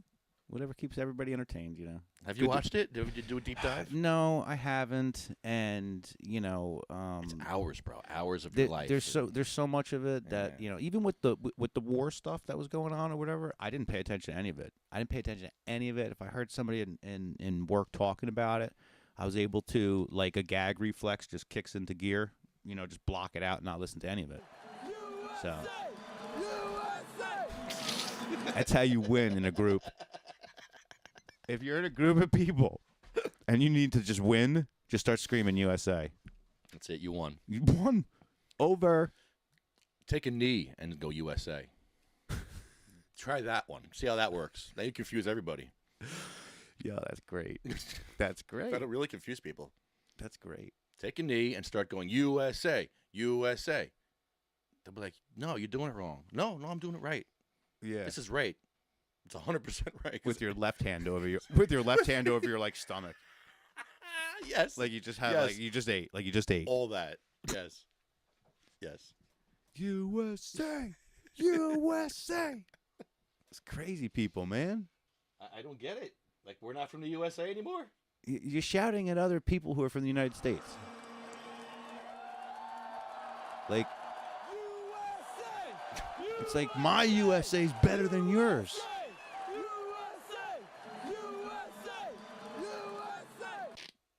No. It's so much fun at the protest, though. It's so ridiculous. It's ridiculous. It's So like, give me ridiculous. ridiculous things to say. I'll say them. But that's just it's a testament to the group mentality, how stupid group mentality can be.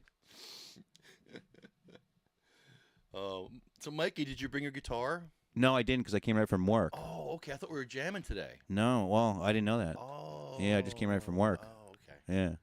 Oh, I was thinking we were gonna. Shit. I don't know. I don't have a guitar. No. No. You could probably do the "Fill Your Bong with Ice" song. If I have the lyrics, I could do that. Right here. Mhm. Actually, I have them right in front of me. I was planning on giving you the lyrics. Like, here you go. I'll do it. There you go. It's one of the more rare ones. We could sing some songs. We don't need the guitar. Yeah, we still have. There's still things we could do. I like this one. We have to work on it, and I think it'll sound really good. I love this here. one. Let me see. I have this set up. We're here to entertain today, also, as well as inform and entertain you. To be informative and entertaining. Okay. So this song is called "Fill Your Bong with Ice." The original. Oh, Jesus. Okay, here we go. I think it's here. Here we go. Just beautiful. Fill your bong with ice and we will smoke it. Then we wouldn't have to wait so long. Fill your bong with ice, let's smoke together in the kind of world where we belong. Weed is gonna make it that much better when we can fill our bowls and smoke together. Fill your bong with ice and we will smoke up in the morning when the day is new. And after having smoked all day together, smoke the freshest weed the whole night through. Happy times together we've been smoking. I wish that everyone was always choking. So fill your bong with ice.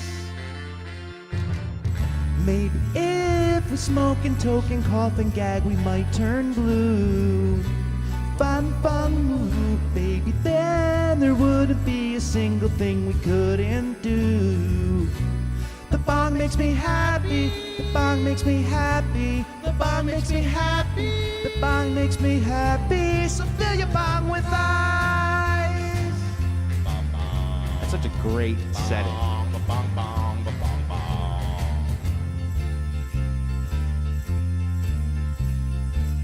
It only makes it worse. Oh shit. It only makes it worse to live without it. But let's talk about it. Yes. So fill your bong with ice. Good night, oh baby. Sleep tight, oh baby. Good night, oh baby. Sleep tight, oh baby. Good night, oh baby. Oh, yes. That's such a fun one. That's fun. We'll do it again. That's a great setting for the voice. Yeah, It's so all right. That's so Beach Boysy. We'll leave it. All right, what's next? Let's do a song. Oh my God, I love this song. It's not a karaoke. All of a version. sudden, you start busting out weed shit. I'm like, whoa. You want to cover that one? Yeah. Who's I gonna wanna fill cover- your bong tonight? I don't know. Yo, every time a song comes on, I think of a weed version Yeah. of it, and there's so many good ones. It's just you can do anything. Yeah, let's do that one. Drive. That'd I be like that great. song. I love that song so much. Who's gonna fill your bong Let's do it. when you're away? I don't know. We'll just work. Let's on do it that. because we do a lot of great creations that start from like us Just live random. messing around. So That's perfect. Yeah. All right. So mark that down. We're gonna do Cars Drive. yeah, because remember we birthed the song "Step Is a Wall" in December, and when we were just messing around on a live video. You want to do that one? Yeah. Love this setting. Yeah, let's think with this one. Let's see. It's called Keep Your Wheelchairs Home. Where's the K?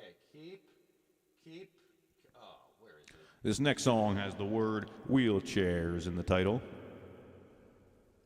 You can Google all day. You're not going to find too many songs with the word wheelchair in it. Y'all piss us off so much, we wrote a song. Big big bong, big big bong, big big bong, big big bong. Yeehaw! Here we go, boys and girls.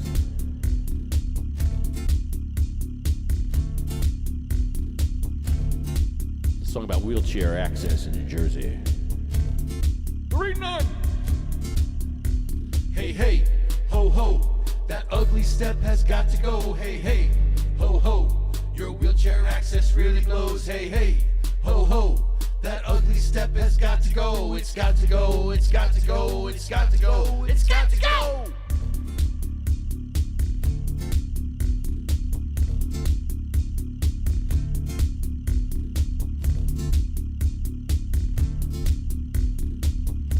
Hope I can remember the lyrics. No, I don't have to. Can't buy beans, can't buy potatoes, can't buy greens, can't buy tomatoes. A step is a wall. A step is a wall. Can't buy lamb, I can't buy hogs, I can't buy rams, I can't buy dogs. A step is a wall. A step is a wall. I can't buy chicken, I can't buy socks, I can't buy whiskey, I can't buy Crocs. A step is a wall. A step is a wall. I can't buy Swishers, I can't buy sweets, I can't buy chips or my energy drink. A step is a wall. A step is a wall. Hey, hey, ho, ho. That ugly step has got to go. Hey, hey, ho, ho. Your wheelchair access really blows. Hey, hey, ho, ho. That ugly step has got to go. It's got to go. It's got to go. It's got to go. It's got to go. Yeah, yeah.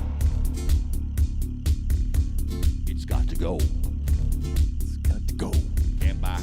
Can't buy. Can't buy. Can't buy. Can't buy yogurt, can't buy smokes, can't buy mustard, can't buy cokes, can't buy. A step is a wall. A step is a wall. I can't buy Snickers, I can't buy mayo, I can't buy strings, can't buy mayo. A step is a wall. A step is a wall. I can't buy beer, I can't buy cheese, I can't buy munchies or green teas. A step is a wall. A step is a wall. I can't buy soap, I can't buy rags, I can't buy jimmies and I can't buy bags. A step is a wall. A step is a wall. Hey, hey, ho, ho. That ugly step has got to go. Hey, hey, ho, ho. Your wheelchair access really blows. Hey, hey, ho, ho. That ugly step has got to go. It's got to go. It's got to go. It's got to go. It's got to go. It's got to go. It's got to go. It's got to go. It's got to go. It's got to go. It's got to go. It's got to go. It's got to go. It's got to go. It's got to go. I want Chris to sing over this part. Oh, that'd be cool. Yeah, like in here. Yeah. That'd be cool. Yeah, that'd be cool. Yes. I have the words here actually. Wheelchairs home. Keep your wheelchairs home. Keep your cancer home. Keep your cancer home. Keep your wheelchairs home. Keep your wheelchairs home. Keep your wheelchairs home. Ladies and gentlemen, the best guitar solo. Paddles.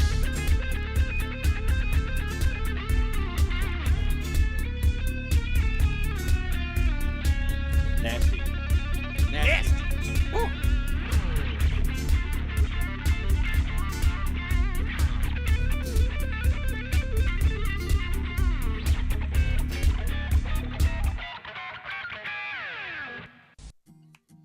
Fuego. Medical cannabis cannabis is now legal by telemedicine. Get the medicine you need by getting reviewed for a medical cannabis card. Contactless appointments available at Cannasense.com. For as low as $39, you can get reviewed for a medical cannabis card. That's Cannasense.com for a licensed medical cannabis doctor review. Cannasense.com has all the information you need to get connected with a doctor. That's CANNASENSE.com. Cannasense is common sense. Check this out, Mikey. So this might interest you. There's an art scholarship available. Ooh. But not for you, though, because you're not in full-time student. Oh, you got to be a If you're student. a full-time student, and you'd win anyway, so let the kids win one. Yeah, let them win. 'Cause I'm used to winning. You'd win all day long with so I know. you know. But Cannasense is offering a $20,000 in art scholarships for creative pieces of art in memory of Dr. S. David and Irene Friedman and William Everett, and it's from Cannasense. They have a submission form here. You have to have a digital piece of artwork. The criteria for the art piece is a portrait of someone who has passed on, or a piece of art that represents or reminds someone of a person that has passed. Their likeness must be included in the piece. It can be any form of art and can be collaborative effort also. And to be eligible for this scholarship, you have to be attending college or university on a full-time basis or be a senior graduating from high school planning to attend college in the upcoming year. Then you submit your digital print by May 31st, so you have a couple of weeks. And if you're an artist and you want to do this, do it. You got weeks. You got a lot of time. And you could probably make an NFT from it, too. Well, yeah. It says here, if it's digital. well, Cannasense says they will own the digital art in perpetuity. Anticipated use is use on the Cannasense.com website or any of its affiliates' websites. So you're going to get, just make sure you put your name on it. When you do your artwork, put your name on there so people know how to. I would win that. Yeah. I'd be all over that. Yeah, you'd win that one. Representation of someone who's passed. I mean, come on. I would kill them. I mean, what? I've already done that. Yeah. I already have winning pieces. You for actually that. have done that I already. have a few winning pieces for that. Oh my God. Oh my Man. God. You already got that. Yeah. That one boy, right? Yeah. I made a. Tell me about that one that you made. The one with my nephew. Yeah. Yeah. Is that your nephew? Yeah. It was that's Well, right. yeah. That was like the closest child that I had, had a relationship with, and that was actually very rough because he was 11 years old, and it was 3 days before his 12th birthday. Right. So, follow me when I'm saying this. 3 days before his 12th birthday, 11 years old, and he wound up hanging himself with his belt. And when I tell you that's the only adult thing he's ever done in his life, I can't stress that enough. He's never done an adult thing in his life, but he was able to do that, and that was rough. That was very rough because he was like, some people would. He felt too much and thought too much. He was one of them kind of people, and this is why we bonded so well, and me not having my own children or whatever, I'd have him for the summertime, for a couple weeks, throughout the year, he'd, come to New Jersey and everything like that. And we'd be like laying in bed and stuff, watching TV, and he'd start kind of snuggling up against me and shit, It was like freaking adorable, and this kid is cute, he's he really likes me and feels comfortable around me, and it was adorable. And then he'd be like, Uncle Mike, can I pause it? He'd pause it and he started asking me questions about life.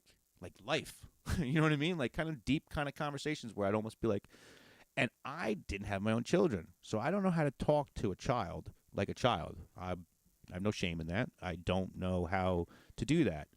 I'd be the first person to probably inappropriately say something without knowing it. There's no Santa Claus.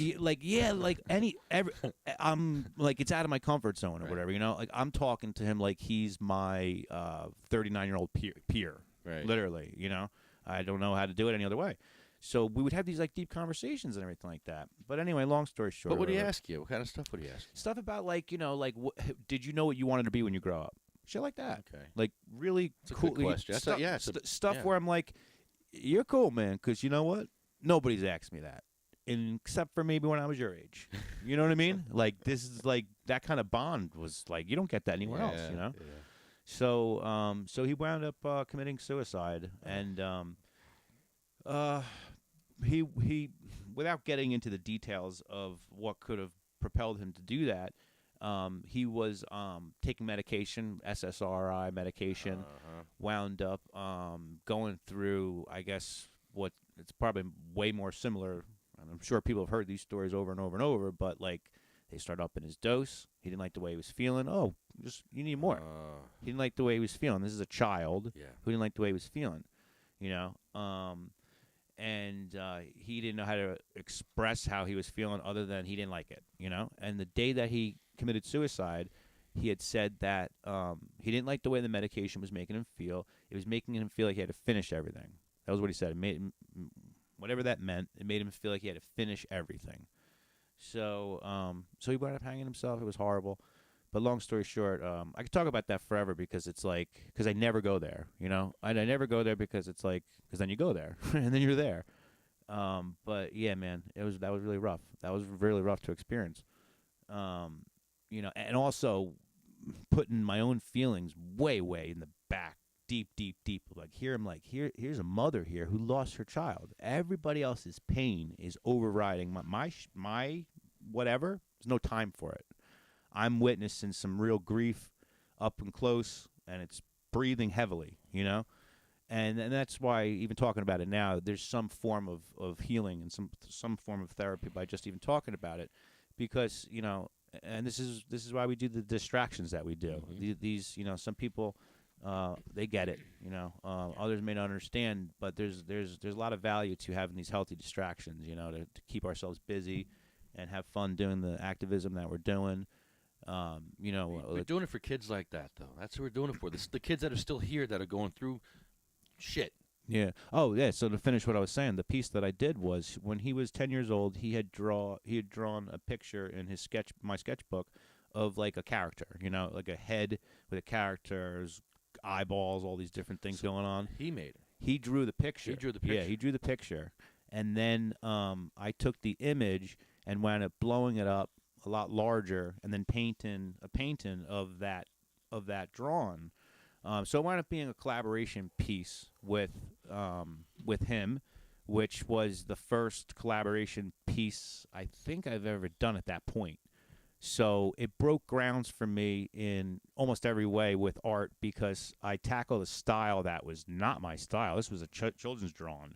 I had a style, and I would always try to break out of it. Find myself kind of going back to that same style, always trying to get away from it.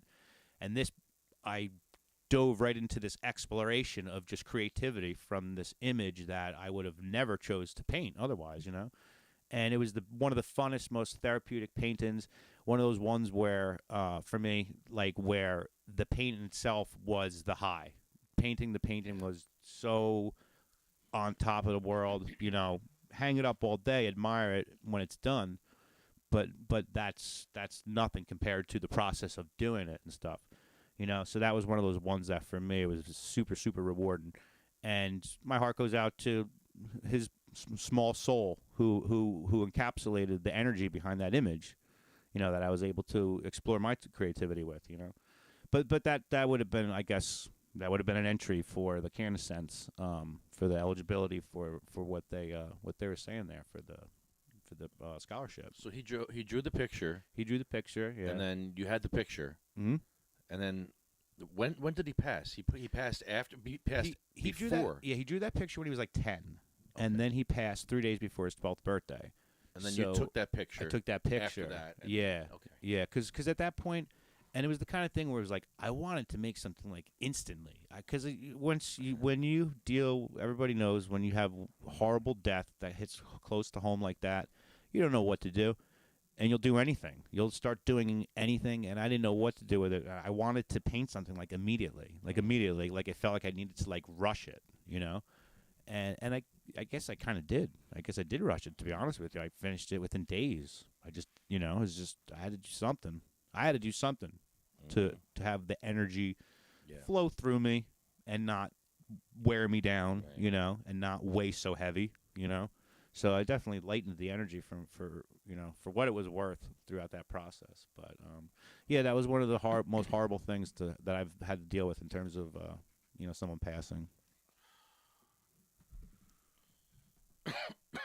It is a beautiful painting. Yeah, And it's a wonderful story, even though, I mean, the story of the painting is just amazing. It's not a wonderful story. It's a well, no, it is a wonderful story because It's- the the thing, word I'm using. yeah, no, I get what you're saying. You know but, what I mean? But It's you don't need to backtrack. inspiring, Yeah, inspiring sure, story. yeah, you don't need to backtrack from that because he was a great little soul, and I was fortunate enough to same stuff with Jeff, man. How I felt with meeting Jeff and stuff. Yeah. Super, super, super happy and fortunate to have had the time with him, spent the time with him, and just grateful for that. Grateful for that. Yeah, Alma's asking who's Jeff and where do you start? Yeah. Where do you start? You want the short version or the long version? 'Cause Right. There really is only a long version of that one. Yeah, that's It's a tough. lot. Yeah. That's tough to break down in a brief. Yeah, but he was our leader pretty much for a long time. Yeah. Inspiration. But getting back to the Canasense art thing, which you cannot enter, No eligibility. you'd on win. my You'd win on front. everything you have. You'd win. It's okay. You have other pieces like that too. Yeah. Well, yes. There was someone who passed from an overdose. I did a really nice art piece, and I mean, I've never had. I never did art for somebody else that was like for their healing. You know what I mean? Until I did that one, and it was for Christmas. It was a Christmas gift I gave his mom, and it was a little miniature because I love my miniatures. It was a little miniature version of his favorite hat. I remember that. Yeah, and the hat had and it Yes. sat on like a little. I had made a little scene and had like a Christmas tree and had like a little poem or whatever that every year for Christmas she would then pull that out and put it by her window or whatever. And she was like the whole family was like completely floored from it, and I wasn't incredibly close with her, so that was after making that piece and giving it to her. It was like, this is like hugging a mother. You know what I mean? It was like she was so just wowed, that I thought of her grieving, because that's what I didn't know how to help her. I don't know how to help her any other way, These are the things we do. We do what we're good at. We figure out what we're good at, and what's worth our energy, and then try to make the best of it. So I did what I was good at to try to help her heal, and that's all I could come up with. And I say that's all I could come up with. I say that's all I could come up with. But what I really mean is that's what I was able to come up with. And she was super happy. Did you make sneakers too? Little tiny sneakers I'm sure I did. for somebody? Was it for Mike or was it for? Yes, there were sneakers in the art as well, and the hat sat on the sneakers. That's right. There were sneakers. sneakers yes, with that. there were sneakers. His favorite Nikes. That's what it was. Yes, They were little so Jordans. cute. Little Jordans. They were Yeah, amazing. yeah. That's right. I'm glad you said that. Yeah. Yeah. So it was, and everyone knows I love my cool. miniatures. Yeah, dude. The first time we met. Well, not the first time we met. First time we actually hung out in South Amboy. I brought over. It was South Amboy. You had your stuffed. Oh, all my animals. Animals. Yeah, my pigs. And I brought And Curly. yeah, that's right. We had all our dead And we animals. had all our dead animals together. Dead everything. Dead raccoon, What are we dead doing? possum, dead cats, What are we doing dead here? bunny, dead squirrel, Stuffed dead animals, everything just dead. everything. Yeah. Like, what are we doing? What are we? Yeah, right. We just started taking pictures of everything. We started taking pictures of everything, and then we were just going, oh. No, we were like, anybody else would be like, what the hell is wrong with you two? Right, really, it's so cute. Look how I cute the thought it was raccoon the is. cutest thing Aw. ever. You had we, little we had mice. we had like a Yankee hat we put on like the cat's I head. know. So cute. The little mice you have are so cute. The best taxidermy piece I have is the alien cat, the alien kitten. Oh, He's this yeah, big. Yeah. Yeah, I found a mother cat. Well, I didn't know it was a mother. Yeah. The cat. Yeah, Oh, I don't know if I should. Well, it's art. It's art. But I I Well, found. it's topical. Yeah, Speaking of abortion, Oh, why am I shying away from this? This Let's is talk art. about This the is cat art. abortion. I should have no shame. I just felt Great. shame for a second. I just felt shame, and I don't want to feel that shame. There's no reason. I'm going to talk about this. So what happened was there was a cat that got hit by a car, and I was in the process of learning taxidermy, Terrible. being a rogue taxidermist, and I wanted to preserve give it a second life. That's the whole point of taxidermy. So the cat had, I was trying to. The bottom was sacrificed. So I was trying to save the top. I wound up, cutting through the pelt and everything like that, and I'm working like I'm inside. I'm in the organ section, doing surgery, and I'm like, what am I looking at? I'm like looking at fur, and then all of a sudden I'm like, did I cut through to the other side? And I'm like, well, no, clearly not. What am I looking at? Oh my God. And all of a sudden I realized there's babies, little dead babies in there. There's like 8 of them. And I took the little dead babies out. And then I had to wash them off because they had a lot of afterbirth on them, even though it actually wasn't afterbirth. It was pre-birth in this scenario. And so I have no shame anymore. This is great. I'm glad I talked about this. So then I taxidermied one of them, and I put little eyeballs in him. I had to open his eyes because the eyes were actually shut at that age. And it didn't look like a cat when it was over with. It just looked like an alien thing. Taxidermy.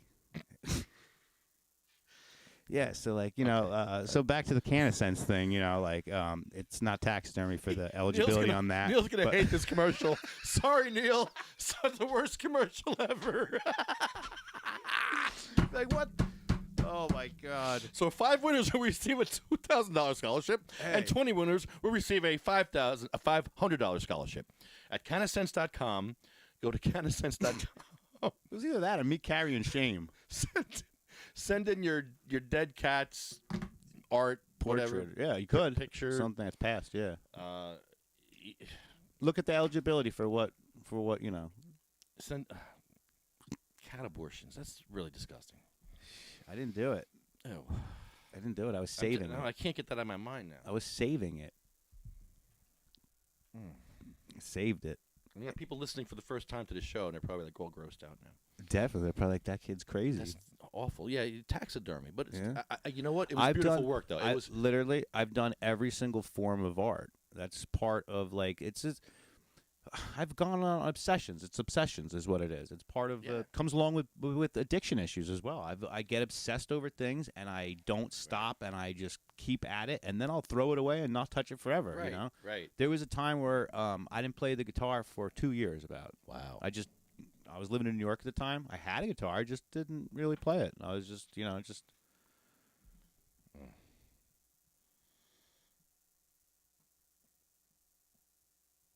Okay, so here, if you go to CanaSense.com and you can get into the $20,000 in art scholarship. So there it is. There's we'll have to do a better commercial and cut that down a little bit. Yeah, edited piece. Cut down edit on piece, the that's all.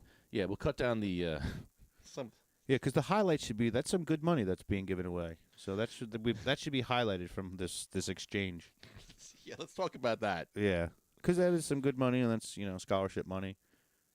But yeah, just go there, CanaSense.com, and it'll show you what to do, what to submit, the criteria, and to be eligible. And there you go. CanaSense.com. I actually joined them. I have used them, and I enjoy their services. Yeah, and that's one of those things that's good for art students and stuff because in probably 9 out of 10 instances, they don't need to make something for the eligibility for that. They already have something. They got a portfolio full of artwork ready to go. They're going into a college. They're already in college. They have a plethora of things they've already created. So in most instances for artists, it's just a submission. Take one of your art pieces you already have that fits that criteria and submit it.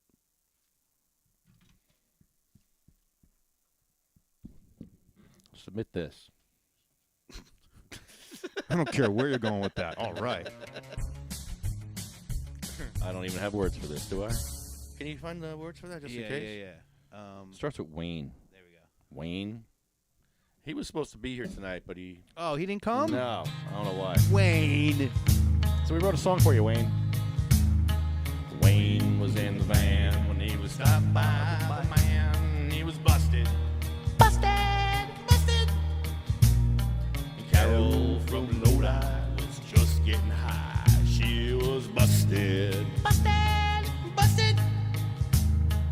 head from down south. He was running his mouth. The police came inside. They ransacked his house. All this because of a rat on the couch. He was busted. Busted. Well, Anthony and Summit had tinted glass. He was busted. Busted. Lefty Linden was being an ass. I was busted. He was busted. David in Keyport, they took all his stash. They took all his bonds. They took all his cash. Mike on the bike got his head beat and bashed. He was busted. And then went to Hawaii with my settlement money.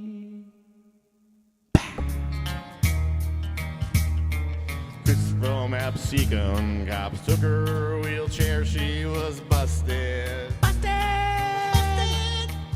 She had a shit in a bucket, cause the cops didn't care. She was busted. Jessie was growing some weed in her home. They spent time and money wiretapping her phone. They took away Jeremy, now Joanne's alone. They were busted.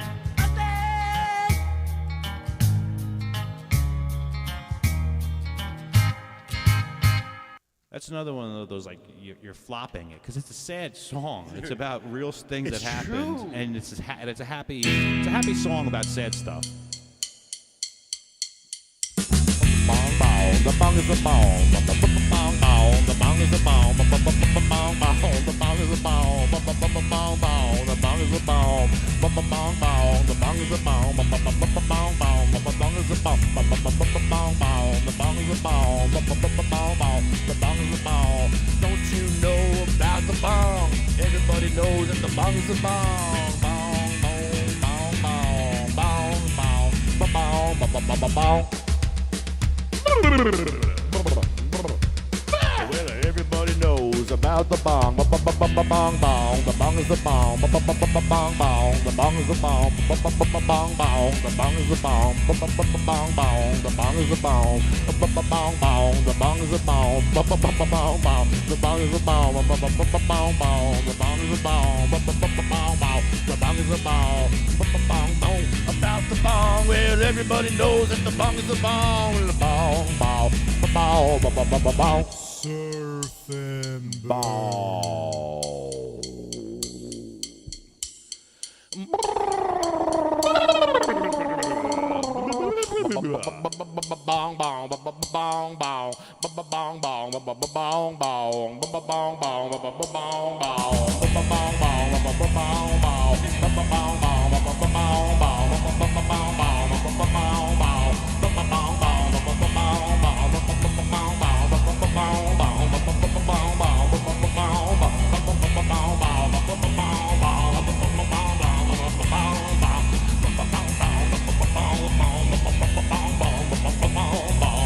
Bong bong bong bong bong bong bong bong Don't you know about the bong?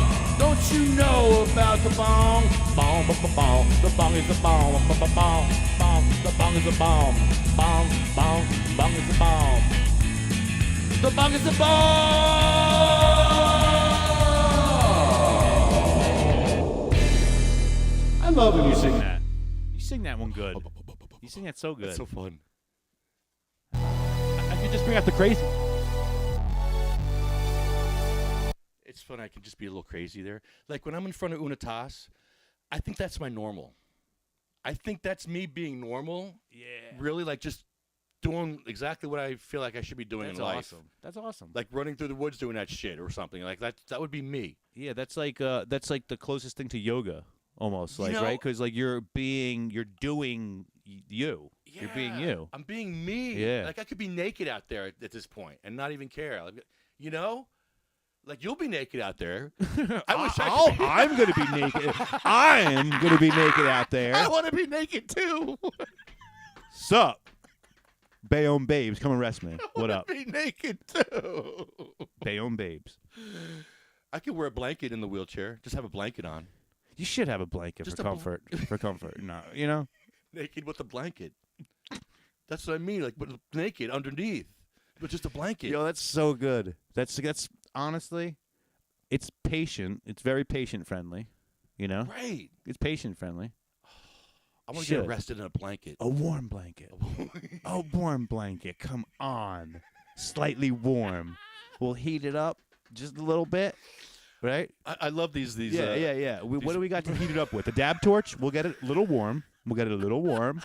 Okay. All right. I love these planning sessions This is good. because we have fun, but then we get serious. I'm like, okay, no. How are we really gonna do it? How are we really gonna? We're really gonna have a heated blanket. What do you mean? What do you mean? You know we're gonna have a heated blanket. You know it. Come on. You know exactly the kind of blanket it's gonna be too. Like the material. You know, like that heavy stuff. It almost looks like a cheap rug. You know what I'm talking about. It has like a lot of like fuzzies on Like it. burlap. Yeah. Really horrible texture. Yeah. Yeah, I don't like those. Very like grainy, you know.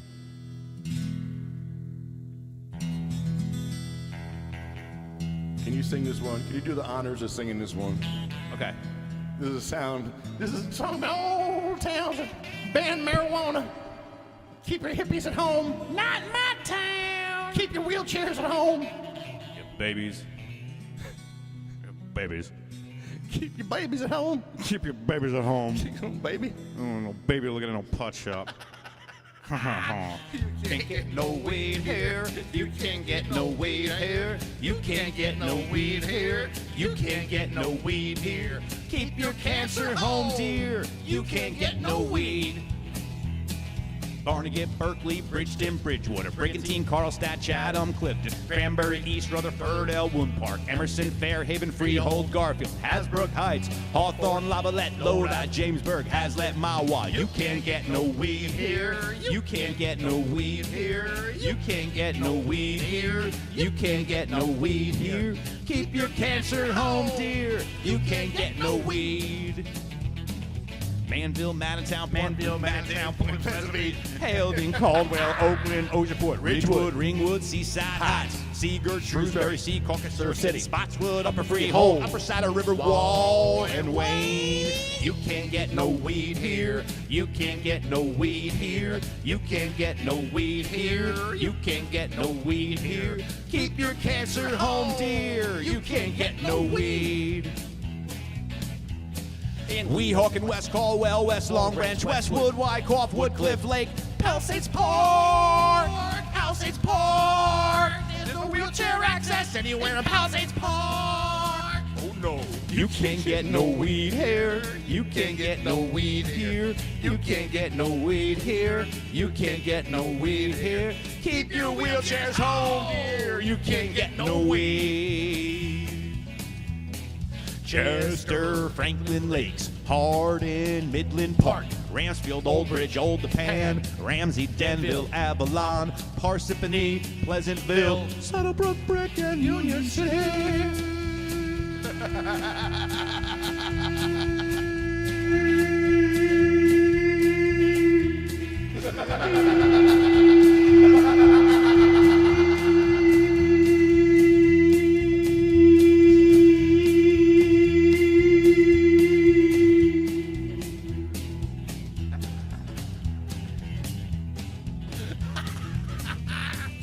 Not right down. Wow. Bunch of babies. Wow. Keep your babies at home. Keep your babies home. Keep your babies out of my edibles. No, the package isn't the problem. It's your baby's hand. Keep it off my edibles.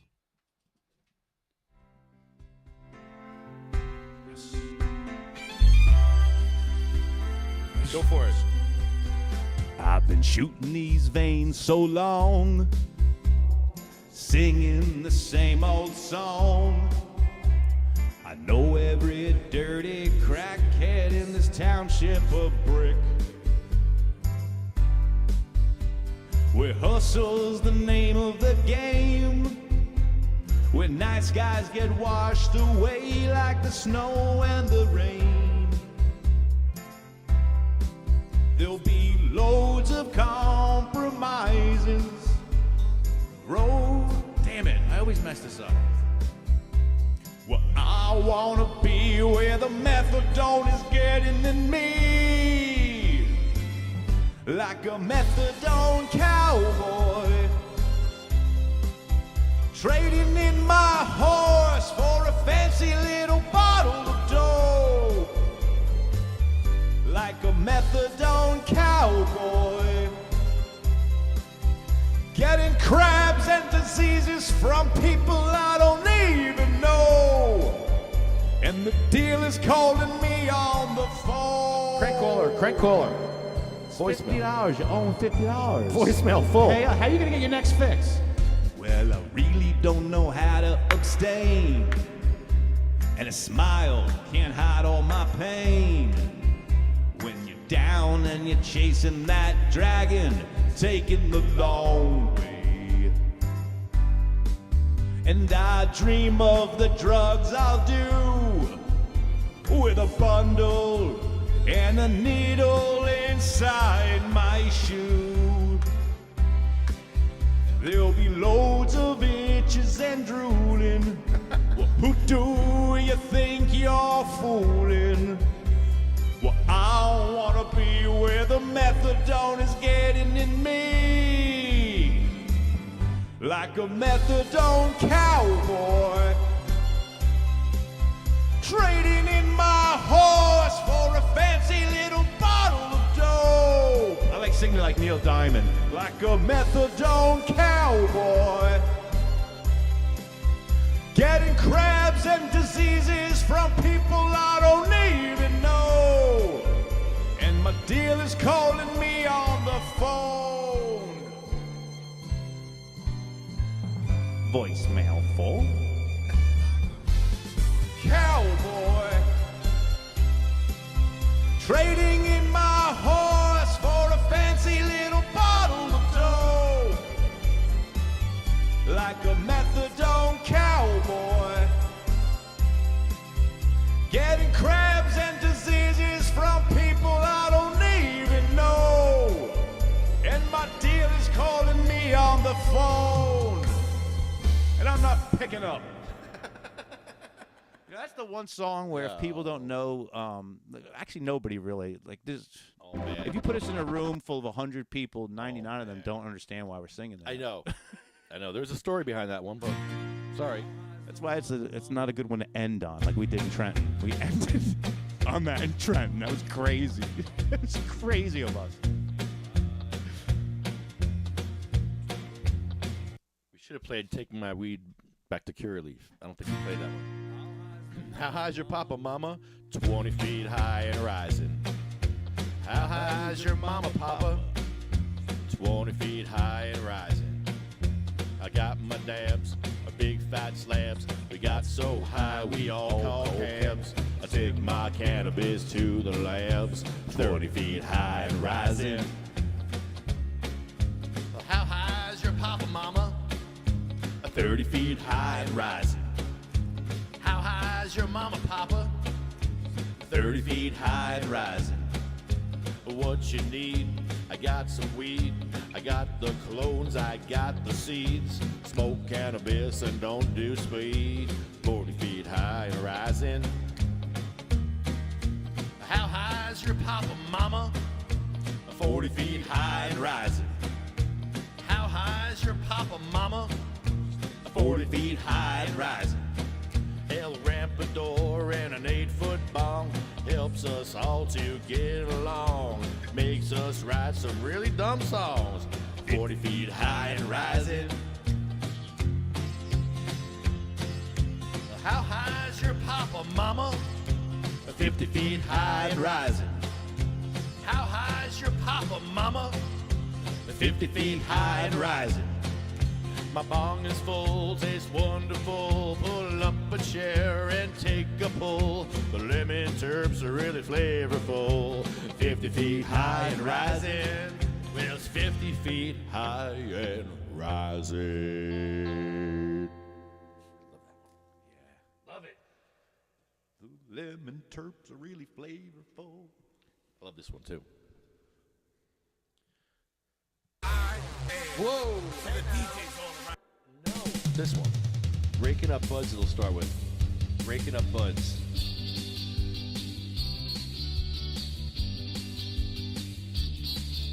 I'm breaking up buds in the hot sun. Bong for the law in the bong one. Bong for the law in the bong one.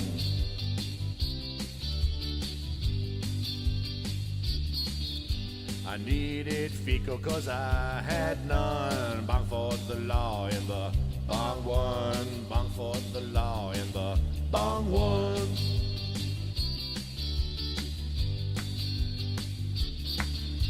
I left my bong and it feels so bad. I guess my bowl's cashed.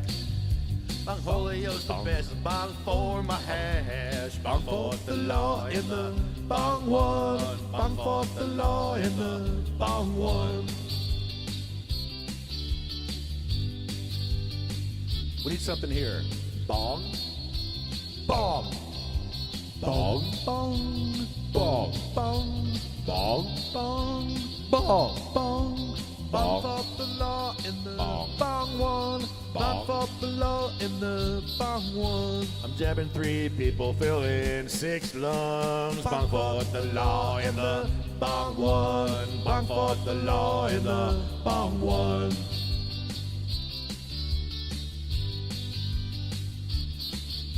I lost my bong and I lost my fun. Bong for the law in the bong one. Bong for the law in the bong one.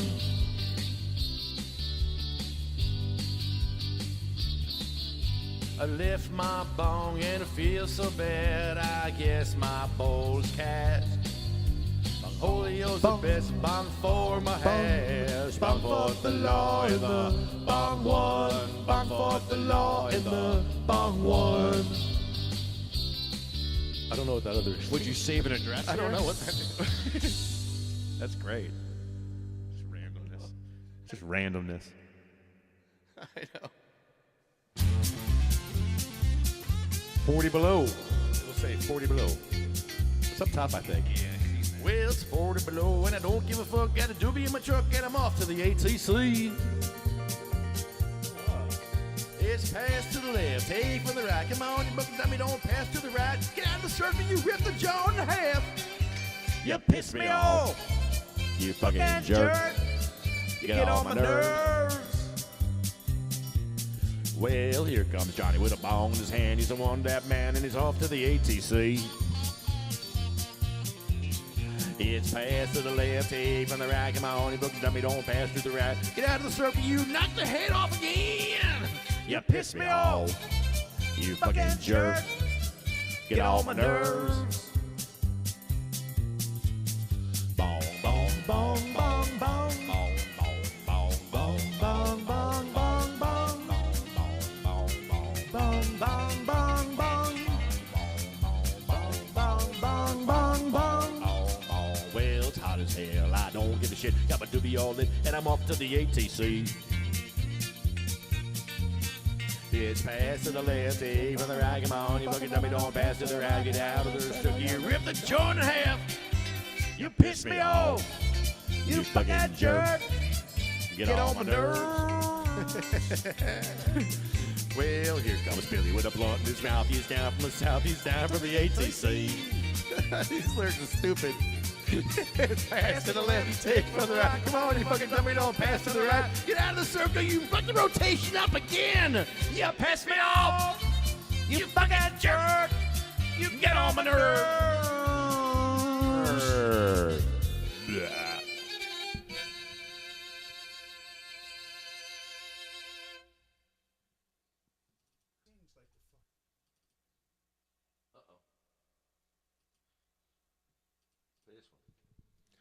Well, smoking marijuana's the American way. I'm smoking about an ounce of weed a day. Don't care what the government has to say. I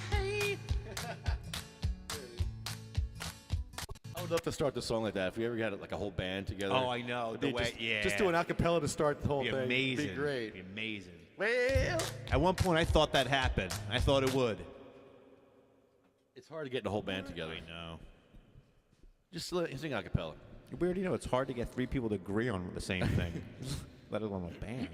Well, smoking marijuana's the American way. I smoke about an ounce of weed a day. Don't care what the government has to say. Thank God for cannabis. Marijuana come around the band. Pass it over to me again. It's fun to share it with your friends. Thank God for cannabis. You can grow it in your house, you can grow it in your field. Treat your plants well and you get a good yield. Pay the cow money and you get that shield. Thank God for cannabis. Bong, bong, a big, big bong, bong, bong, a big, big bong, bong, bong, a big, big bong. Thank God for cannabis. Ooh, that'd be a good Gabber cancer song. patient gets quite the lift when they can smoke on a big fat spliff. Give 10%, it's a friendly gift. Thank God for cannabis. No one competes with the U.S. Green. He's the best skunk bud that I've ever seen. Smells so nice and it tastes so clean. Thank God for cannabis. Oh, yes. Oh, yes. Yes. Marijuana coming around the bend. Pass it over to me again. Wanna share it with your friends. Thank God for cannabis. Thank God for cannabis. Thank God for cannabis. Patient gets quite the lift when they can smoke on a big fat spliff. Give 10%. It's a friendly gift. Thank God for cannabis. One known speaks with the U.S. Green. It's the best damn bud that I've ever seen. It smells so good and tastes so clean. Thank God for cannabis.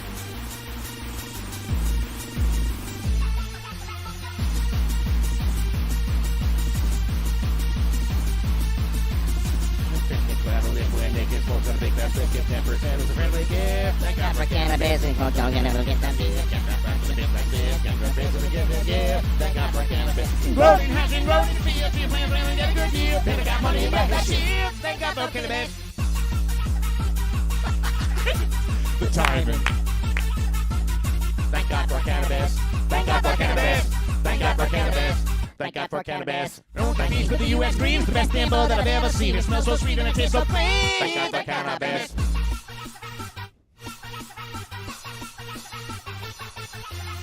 Thank God for cannabis. Thank God for cannabis. Thank God for cannabis. Oh, thank God for cannabis. Thank God for cannabis. Feeling it out Thank God for there. cannabis. Thank God for cannabis. Thank God for cannabis. Thank God for cannabis. Nobody owns the plant. The plant is for the people, not the government. The plant is for the people, not the government. But it's for the people. That's enough. I was going to say, who's that? I don't know. It's just a gabber. just put the gabber. Quick, give me some gabber. Just give me gabber Give now. me gabber now. Give me the gabber. Wow. Foaming at the mouth. Gabber makes me foam at the mouth. I forgot how much I liked gabber. Gabber's cool. It's insane. It's hardcore techno. yeah. If you don't know what gabber is, it's hardcore techno, Yeah. acid techno. I don't know what you call it. It's like eight pills of ecstasy. It's just really ridiculous Yeah. music. It's just you pretty much yeah. Non-stop, perpetual motion. Non-stop, perpetual motion. Okay? That's what it is. All right? This is good But you old wanna move. good old fancy perpetual motion. Man, I'm not even on Okay. anything, and I'm like, Right. I'm like, Right. yes, driving with it on. I'm like, ooh, Pretty good. keep cutting people off on the Uh-huh. road now. I'm like being a bad driver now. No, I'm not. I'm kidding. No, I'm you the one are. who gets cut off. No, are you? Are So- you? no, Let's talk about somebody's- that. I think you just let the cat out of the bag. No, Are you no, road raging? No. Okay. I almost did. Did you? I went to a Christian rock concert, and I had every opportunity to give this guy the finger because I was backing into a spot, backing in, and he comes and just takes it. Did he? Yeah. And I said, and I almost hit him, and I'm like, What car was he driving? he was driving a little piece of crap car. It was just, he was like, he was not in the road. He was actually behind, like down the sidewalk. So he kind of pulled up when I was pulling in, backing in. He pulled up, and I'm like, he was sitting there, like he wasn't moving when I Yeah. pulled up. I'm like, okay, it's a spot. And all of a sudden, he changed his mind or whatever, and he took that spot. I don't know what he was thinking. But if you got a spot, you take it in Newark. You don't just sit there and wait. So I was backing into the spot that was open, and then he pulls in really quick. So I should have given him the finger, but I didn't because I'm like, I'm going to a Christian rock concert. Right. Right. Yeah. See, my mind goes to slash the tires, but yeah, you're actually you're at a going Like, to a concert. my energies are elsewhere right now. I'm like, Yeah. you know, because I was like that. I should have went. I should have said something, but no. Yeah, I will say that this happened to me last week. There was a Tesla, and we were merging, and it was like, well, yeah, we were both merging, but like it was me. It was me, you know, like we're staggered. Cars are staggering into a merge, and like I was next. It was me. There was no mistaking it. So like I'm in my freaking Toyota Corolla, and this guy rolls up in Tesla, and he's forcing, like he's like big man, like big shot, like like he's gonna like run me off the road kind of thing. And I'm impulsive, so right off the bat, I don't care. It wouldn't matter if I was in the work truck, my truck. It's the same mentality. Like you're in a Tesla, and it doesn't matter what you're in. But in my head, I'm like, I'll smash your Tesla, and you're gonna have to go find someone certified who's gonna have to work on it. Yeah. And that's a pain in the ass, and it's gonna cost you an arm and a leg, and you're fighting for a position that you don't have right now. Right. So, like this story really should end a lot better than it does. But no. but I wind up, like laying on the horn Okay. to like alert the dude, like, and as I lay on the horn, I swerve into him, like, kind of like, you want some of this, you know what I mean? Wow. And as I swerve into him, he swerves away in that same motion. Wow. And as I'm laying on the horn, my horn like, and then it just stops. My horn just stops. Oh, your horn died? Well, at that moment, before I could test it, in my head, I'm like, that just died. I'm like, I just blew my horn. You know what I mean? Before I could even like test it again to like, I felt it and I heard it and I'm like, oh, I just blew my horn, right? So then I have that freaking awful moment of now, I'm going to test it, even though I know that I just blew it out. And I hit the horn again and nothing. And it don't work. So that was my road rage or whatever. So now I got to get that fixed to get inspection done. Inspections in November.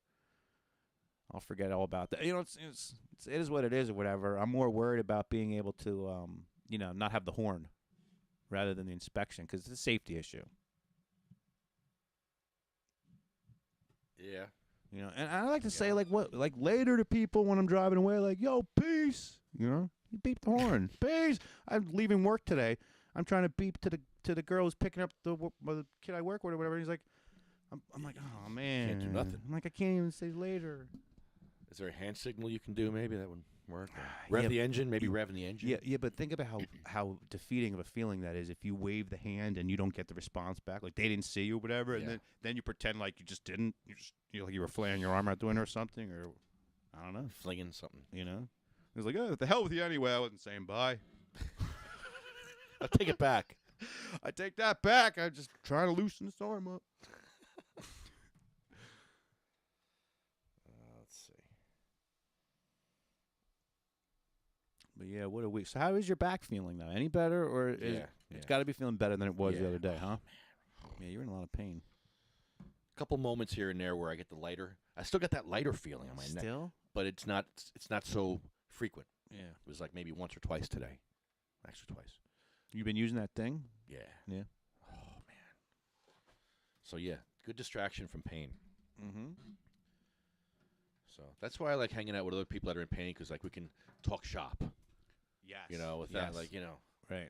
compare and find out why. Like, is it the weather or are we just fucked up? I think we're just fucked up. I like that when it comes to mental health. I get in a group of Yeah. a bunch of other fucked up people and just like, hey, how you making it this week? Yeah, You know what I mean? yeah. Like, how's life treating you? Like, shit weighing on you heavy today? Like.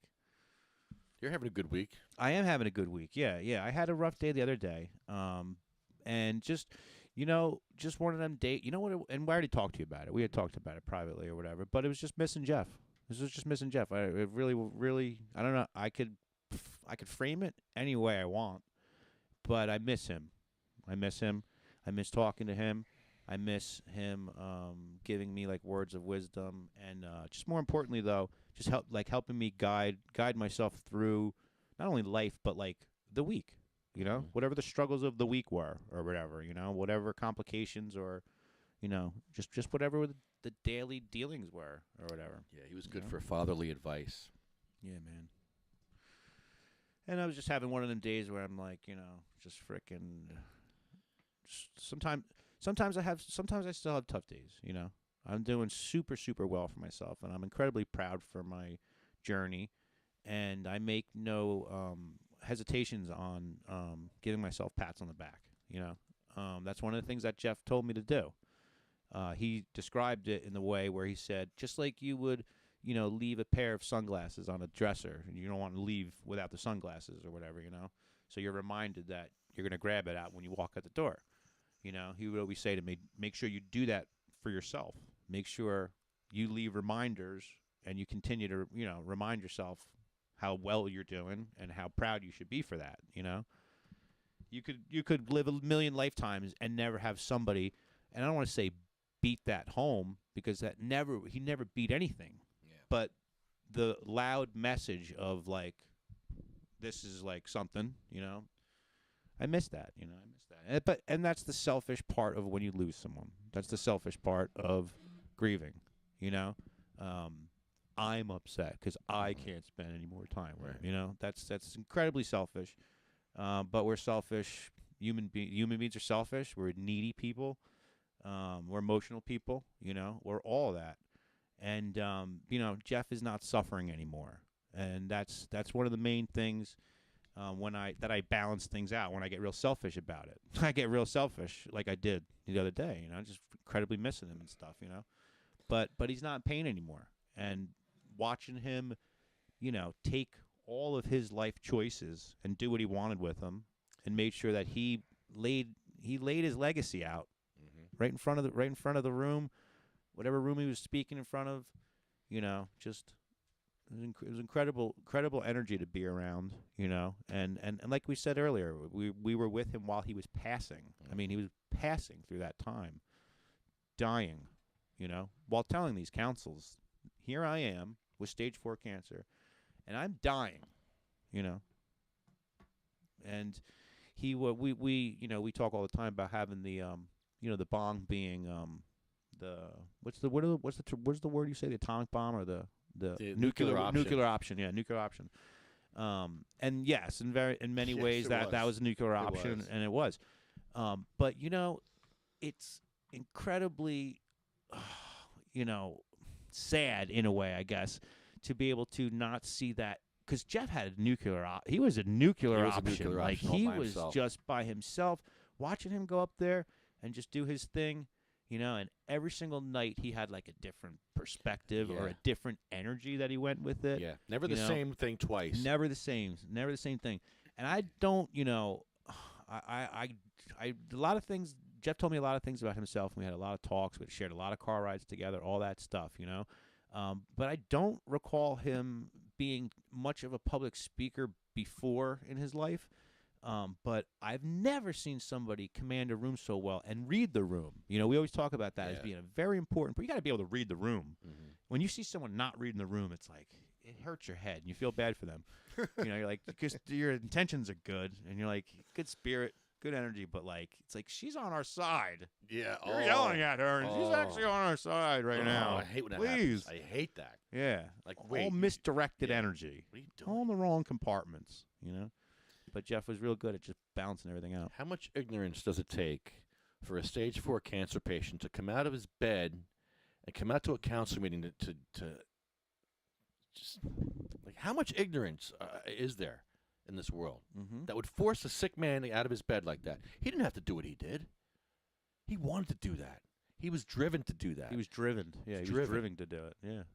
It's like, it's like anything else or whatever. That was what was keeping him going. You know what I mean? Yes. It's the same reason why he would be like in a condition that I would consider like I would never walk around the block, being in a state that he would. I could never be and that he strong. he would walk. He would walk in the morning like a mile. I know. Like and be killing himself while doing it. Just being in the most excruciating pain. Doing that to be in pain. Literally to be in pain. To feel all of that, like it's an incredible way to go about battling something as destructive as the cancer that took his life, But in many ways he had a stronger grasp over the cancer, You know, the cancer unfortunately took his body, but he had a much bigger picture and a plan that was happening, you know. And I don't think we even knew it at the time, to be honest with you.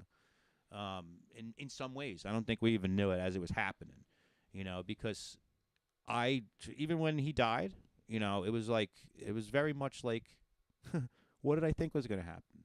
It was like, you know, like he's now died. Like, it was very shocking. And that sounds silly in a way because it's like, well, when someone has stage 4 cancer, what do you think the end game is? Where do you think this is going? But just that was part of spending so much time together and just being in the moment and sharing all of the, you know, time together. Part of that was the whole point, was he's not focused on it as well. He's not thinking about it, you know, as you could imagine somebody would be thinking about 24/7. How do you get that out of your mind? How do you let that not win? You know, how do you beat that, you know? I don't know if I'd be that strong if I had that kind of cancer. I don't know. I don't know.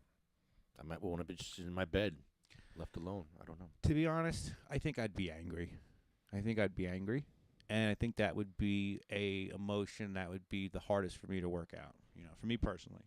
To see, you know, to see the way he went about it was just, you know, we were fortunate enough to be up and close and to, you know, to be a part of a lot of the presentations and a lot of the council meetings and all that stuff. Hell of an activist. And if he was, like we said before, he'd be, you know, when we're talking about the legal access, you know, we have, you know, adult sales now, and okay, it's opened up the market for, you know, more access, more medicine, you know. Yeah, it hasn't affected the lines. There's no lines, which is good. Yeah. However, I know for a fact, I already know what Jeff would be saying, and I already know how he'd be going about this. You know, he wouldn't give a damn about the rec sales, you know. Hey, smoke all day, have fun. That's not the point, you know, but there's always going to be a boatload of patients in need. It doesn't matter.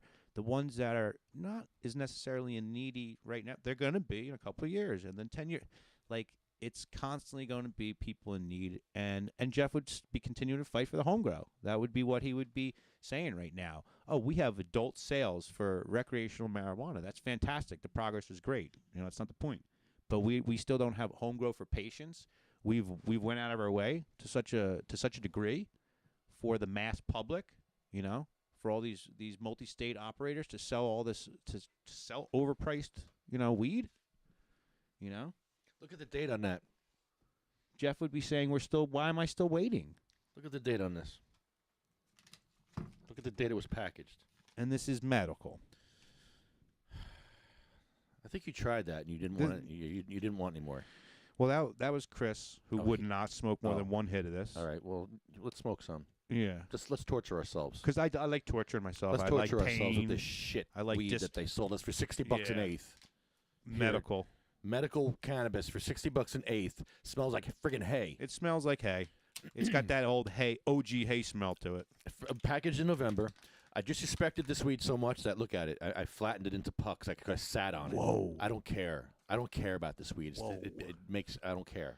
I totally disrespected this weed. Whoa. Show the camera how flat Where's that the is. camera at? Over there. Oh, my God. Oh, my God. Oh, my God.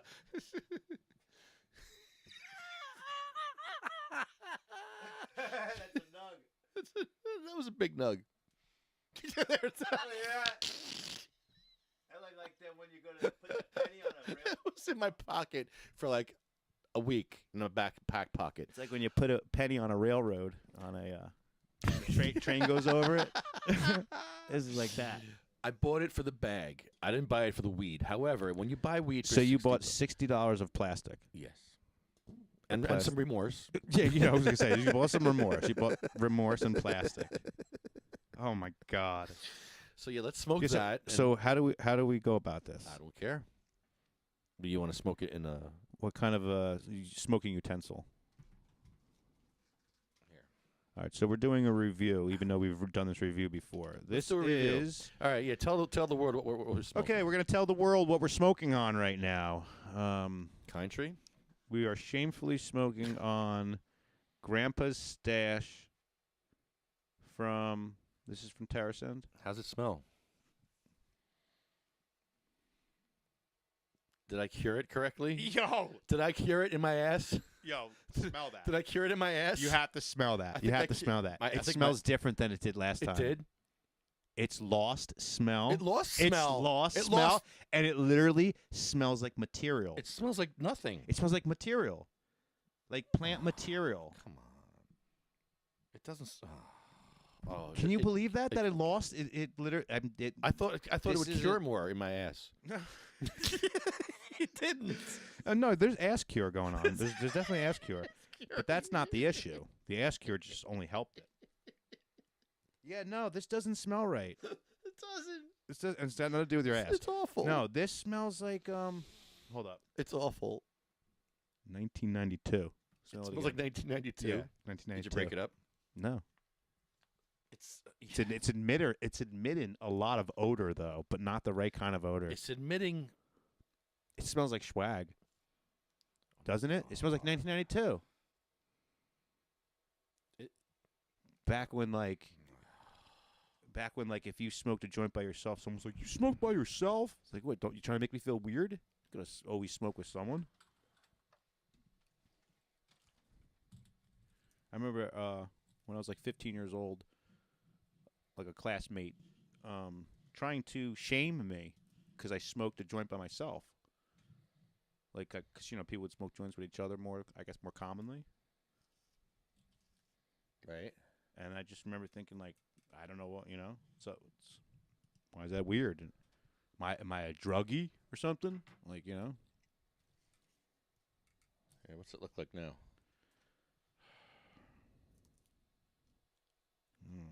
I don't even know. It's a God. Wow. I did not like the way that broke up.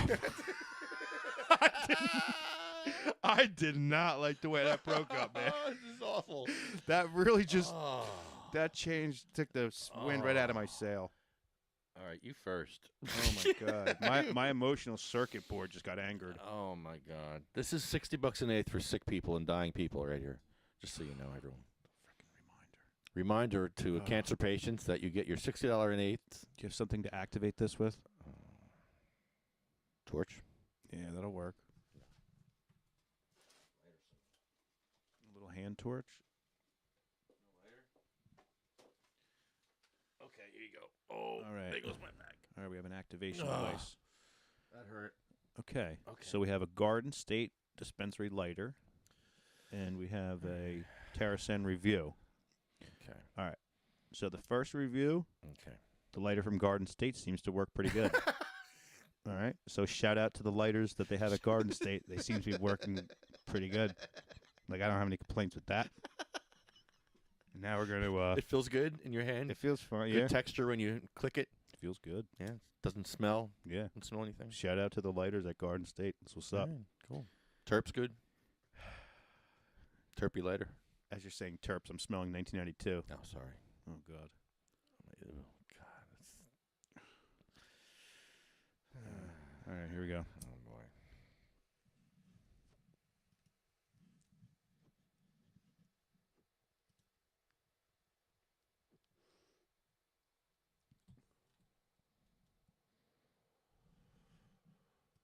That's not medical.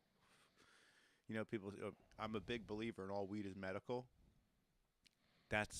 Don't ever catch yourself saying all weed is medical. Because this is not medical, dude. This is not medical, dude. I What? believe this. I'm going to be very Ew. careful with my words in the future. Oh. I'm going to say that all use is medical, and make sure I never say all weed is medical.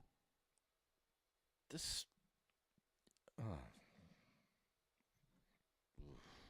It's barely smokable, man. I'm smoking the green part. Well, whatever color. The brown part. Whatever you want to call it. It's going to be the same taste.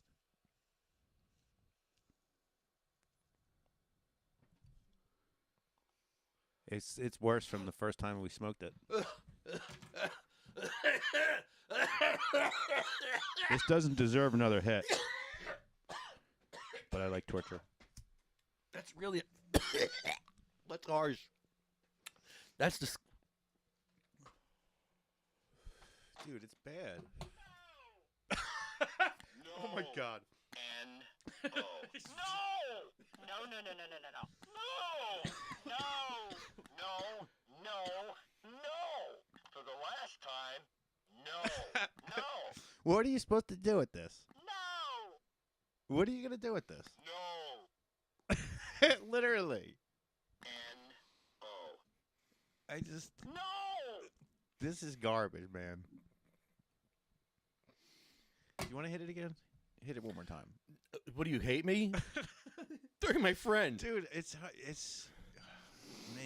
That's disgusting. This is how you lose a friend. I've by learned handing them enough. to This. You Here you go, buddy. Here you go. You want a hit, man? It's not kicked. I think I have a headache from that already. Yeah, headache weed. Oh my God! What the? No wonder I'm not there. What are you gonna do with the rest of this? What are you gonna do with this? It broke up like. I think we should dump it in the police station box. Can we do that? Let's do that. Yes, yo, bro, yo, that yes, Let's do that. That's the Let's that's do the that. move. That's the I don't move. want it. I don't want that. You don't want these meds. I don't want that. It's medicine. It's disgusting. And we're returning the medicine in the Dropbox, bro. It's disgusting. All It's right. fucking disgusting. I'm gonna Not put it just- back. I'm gonna put it back in the bag. I'm and keeping then... the bag though. I'm just gonna Oh, dump. yeah. I'm just gonna. I was like, wait a minute. Wait a minute. I paid for that friggin' bag. It's a bag, I'm- $60. Yeah, I'm dumping the weed in there in the Yeah. box. I'm telling the cops too. I'm gonna do that. That's a great idea. Yeah, I'm gonna make a video of it. Yeah. It'll be a fun video. Yeah. That's oh my Because god. I'm disgusted right now. Yeah, no, that's the best way to do it. You got to return this crap. That was horrible. So I'm not just saying this. We have two other opinions on this now, and I'm not the only one just talking shit here. Well, everybody who's tried this said it was worst shit in the world. Chris wouldn't do it again. Chris took one hit, and I could not get him. I could tell it was a lost cause to try to get him to hit it I'm one more not hitting time. that again He either. wouldn't do it. That's disgusting. He meant business. I wasn't pushing it. I have You to. know? I have the taste in my throat. It's a throat. It's throaty. It's It's in my throat, bro. It's disgusting. The fuck. yeah. I'm really upset. The $60 an eighth. Yeah, the terps in here are throaty. Throaty. And it's not a good throaty. Throatine. Do you feel it? It's throatine. I feel like I feel like I have something caught. I have a taste in my mouth and my throat that I don't like, and I can't get rid of. I'll have to do some dabs now. Get rid of Yeah, that's definitely the way to go about that, though, is to return this into the Dropbox, the medicine it. Yeah. Dropbox. Well, what town? Southampton. Yeah, let's do Let's make a video. Let's do Southampton, boy. Yeah, let's do Southampton, boy. Where's the box? It's down the steps in the police station, right? Yes. Oh my God, that's how we do it. That's how we do it. The box is down there. The box is down So there. I'll bring the wheelchair ramp. Oh my God. We'll have to bring the ramp. Oh my God. This is great. This is my great. This is God. blowing my mind Oh my already. God. This is great. I love this. So we'll bring the wheelchair ramp that we have out in the garage. Right. And we'll We'll get that there. We'll put the ramp. We'll set the ramp up to get the wheelchair down to we'll- go inside. and then we'll dump it in there, Yeah. and then we'll leave. Yeah. There it is. There's our video. Yeah. Yo, that's it. Yeah. That's- That's the move. Yo, that's such a great idea. I'm so mad. I'm really mad. I'm more mad now than I was last week because Yeah, no, that's I crap. thought it would smell better this week because it cured. It cured. No, it didn't cure. Why didn't it cure? No, I understand what you're saying. That's an amazing scenario to be in, to hope your weed cures A little while you bit. actually have it, while you've already got it. Little. A little. But no, this is crap. It's really like some of the worst weed I've bought in the last 20 years. I swear to God, it reminds me of 1992 Boz Scaggs' album record cover. Like the smell of cardboard and the record, like a little bit of moisture on the cardboard of the record. That's what it smells like. Moist Yes. cardboard on an old record. Literally. I don't want that.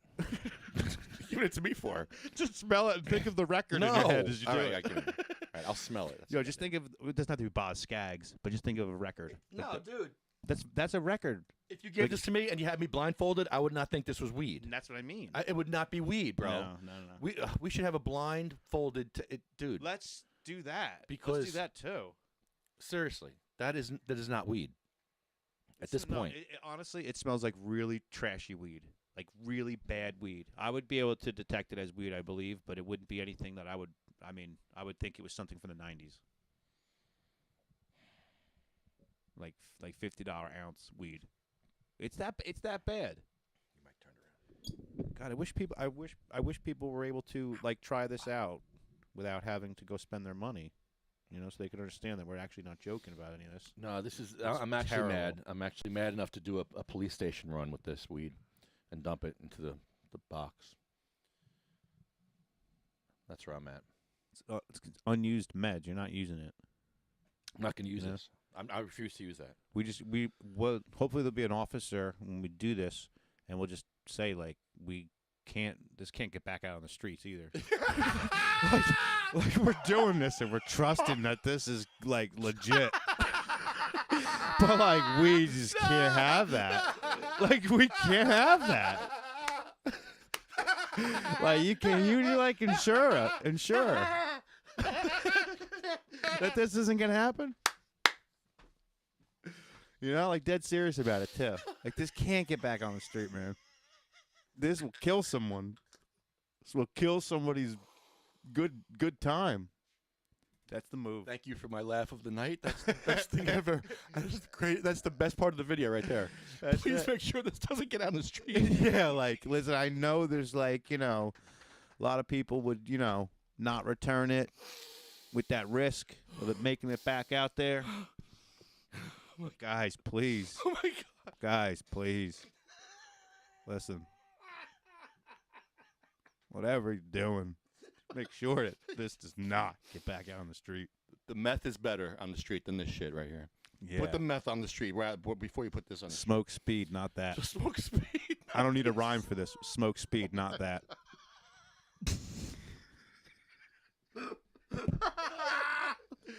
Wow. Oh, God. Wow. God. See, we come up with the best ideas just live on a yeah, podcast. for real. That is a great idea. We're going to follow through with that.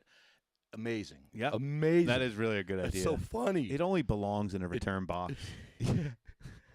The cops are going to be a little confused at first, and then they'll get it. They'll be like, you know. And again, we're multitasking. We're going to finish our video there with the steps. You think we can get them to smell it, too? Like, why are you what's going on? What's the deal? Like, well, smell it. Smell it. Smell it. You guys have been smelling weed for a couple decades. Yeah, what's it smell like to you? What does this smell like to you? Oh, my God. Let's get an officer. Oh, my God. What does this smell like to you? Shit. You know what it'll probably be like? Be like, that smells like some brown-ass dirty hemp. Hemp. It smells like hemp. That's what it smells like. He'll be like, I know what you guys are doing. This is hemp. It's not that funny. Yo, listen, this is weed from Kerrison. This is a medical facility. Cut it out, guys. This is hemp. Cut it out. I've seen hemp. Yeah. I've seen hemp. Stop before. trolling police stations, you idiots. Good day, guys. Have a good day. Yeah, good prank. Yeah.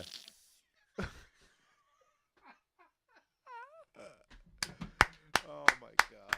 So that's going to be one of the next adventures that we're going to be doing. What we're going to be doing is, for anybody who's just tuned in, is we're taking some of this incredible garbage stash called Grandpa's Stash from Terrasen, which does not have the appearance of weed anymore.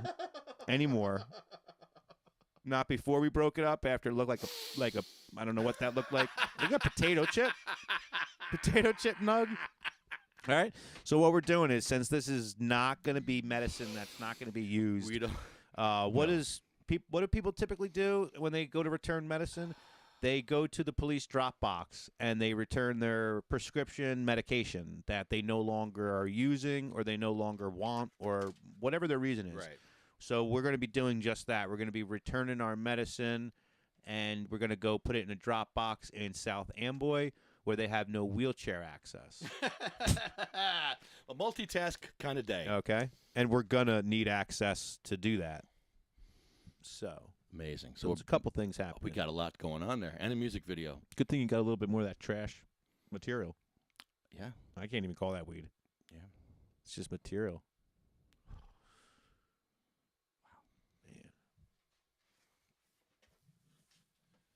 All right, right on. So, I think we're done.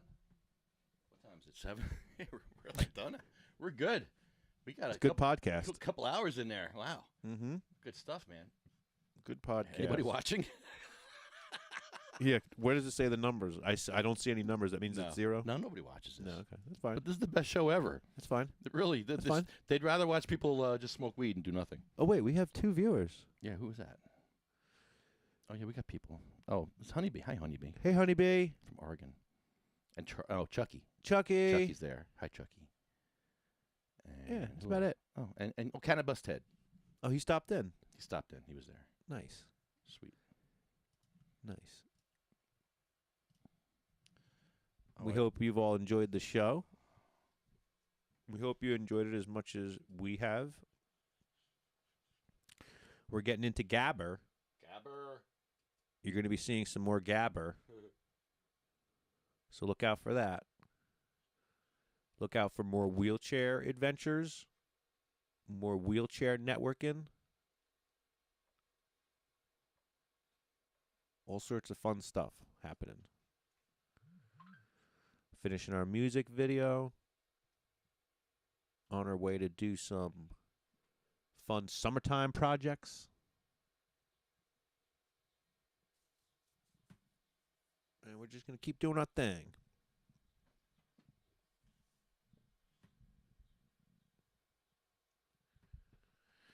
Maybe we'll make a couple more TikTok videos that'll go viral. I love the TikTok page.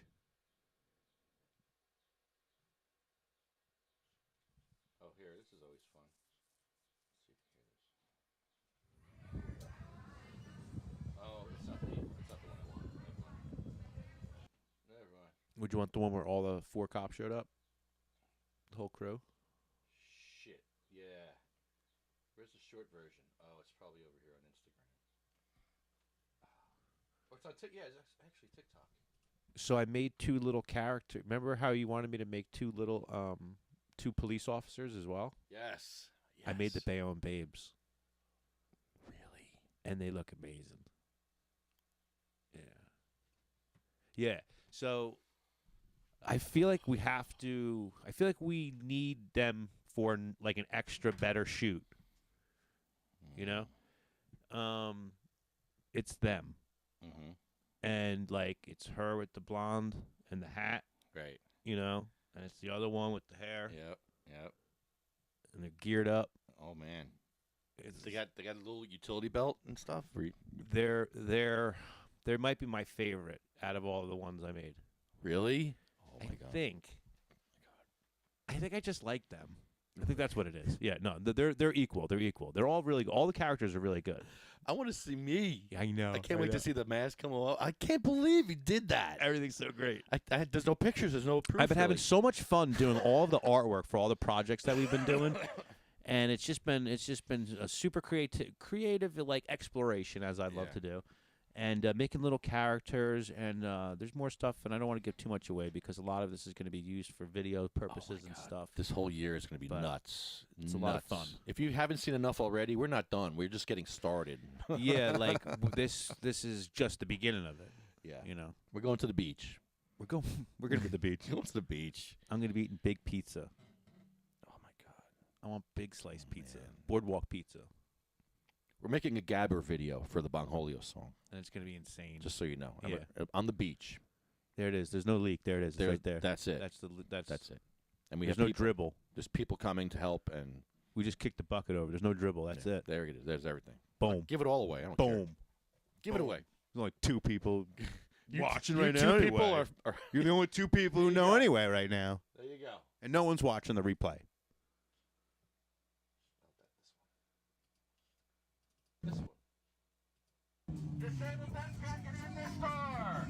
The power of Christ compels you. The power of Christ compels you.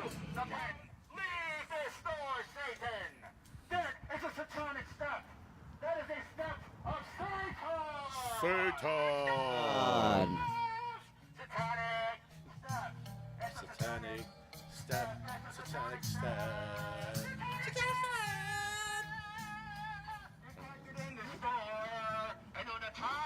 Give you diarrhea. Diarrhea. I got brown juice. It's running down my leg. I got brown juice running down my leg. It's the best. Oh my god, it's the best. Because they didn't let me in. I can't get in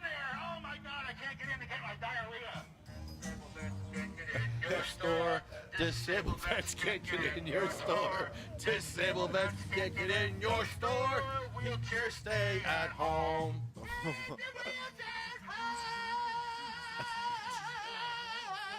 Wheelchair stay at home. That's the best.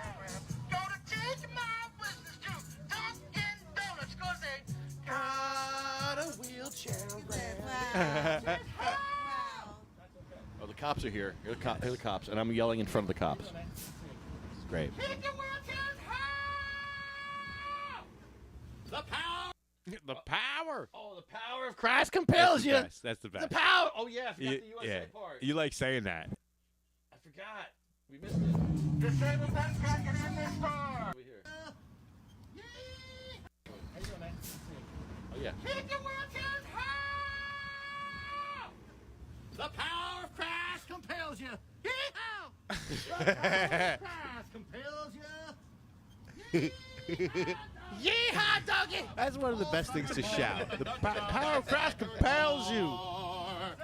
USA! USA. Oh, USA. That's such a winner. USA! That's a win. USA! Oh, If you come out here to protest Unitas, we'll give you a joint. We'll give you a joint. Yes, you. We'll give you a joint to come out here and protest Unitas coffee shop. You may get diarrhea, but you can still. You may get diarrhea, but you can still get a joint. There you go. that's great. All summer long with this shit. So, Freaking Unitas, man. and you know what? Do it. Whatever you got to do, Unitas. And for anybody who thinks he's crazy, the guy who owns the store is crazy. He's crazy The guy too. is nuts. So therefore, we're going to go to court, and the judge is going to say, just put a ramp in. The judge is going to say, listen, you paid all this money for a lawyer, and And the guy's going to be like, yeah, I'm like, yeah. because he's that stubborn. He's still at that point going to not Right. see the light. And he's going to be like, yes. And the judge will throw it out. And he'll spend money on a lawyer, and he'll be like, I won. The judge will throw it out, and I'll be back. You think the cops are going to do anything? No, the cops are not going to do anything. We actually want to get arrested now. See, and We're planning on getting arrested, Unitas. They watch this now because they know who I am. So we, definitely. so we plan on getting arrested there. We plan on a shit show, and we also plan on having a little miniature. And don't think Okay. that Lefty doesn't know what he's up against. We were well aware that you're the Mike Tyson in the prime of boxing Yeah, right we get now. it. We get it. But guess what? You're gonna have to get tired at some point. You're gonna start puffing and pouting Yeah. because you ain't got it in you. Yeah. You ain't got it in you. You're going to run out of money before we run out of heart. Yeah. Remember that. Una toast. Una toast. Unny toast. Unny toast. With your coffee How about that? Unny toast. and whatever else you Untoast. apparently might sell. Untoast. You know, Untoasted. crap danishes, Diarrhea. crap bait, which your crap, whatever else, What's crap stuff, Crap stuff. crap counter. I don't understand them. Put a ramp in. Why would you want to deal with me out there all the time? Like, I got nothing better to do. You know this, bro. I They know this. Like, why? You know what it is? I have to assume it's justifications. He must have a bunch of them. It's probably a long list. It's probably a book this full of justifications as to why he will not get one. I'm not really Yeah. disabled. Well, yes, I am. Yeah, because he'll just Like, a million reasons. All these things he keeps saying, like, you can walk. You don't need to walk. You don't need to walk. Like, what does that I matter? don't know why that matters. So I don't want to leave my wheelchair outside. How about that? Let's start there. But you're not supposed to be in it. It's like, all right, but I Okay, am. But I am. And But I'm- I am. Yeah. And you have no ramp. Let's just start there. Yeah, so you have your fight up against you with this guy. You know, I jump in it's like a schoolyard fight, and I'm jumping in too. I'm jumping in on the fight, and I'm throwing punches at the man. I'm throwing the guy don't care. He likes it. He just keeps taking the punches. He likes it. Takes every single punch. He gets knocked out, and then he gets back up, and then we do it again. Yeah, he and don't then even just, care. He keeps going. He's like he just keeps- likes the drama. Just serves coffee. Keeps serving the coffee. Guy's a nut. Is that the owner? I'm still unsure which one out of those two guys is the owner, or if they're both owners, or what's their deal. I'm assuming they're both owners, right? Maybe. They seem like that they got the same energy to them. Both old dudes at a coffee shop who, what else they have to do there? I mean, if either one of them wasn't the owner, I'd be surprised at their behavior. So I guess both of them have a little piece of it. It's very poor behavior for a business owner. Like, really? You're going to fight with somebody in a wheelchair, then keep him out of your store. Well, How's it what going to end for you? You know what the issue is, though?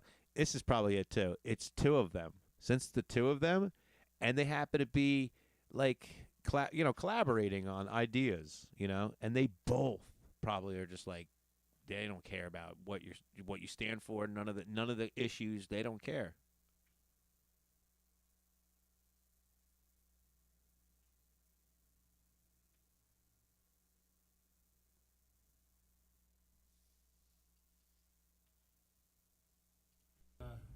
Three aggressive. I think it's going to lead to a wealthier wellness from the employment side. My master's in HR. Do you remember what town this is? It doesn't say. Oh, Parsippany. Parsippany. Yeah, this is a good one.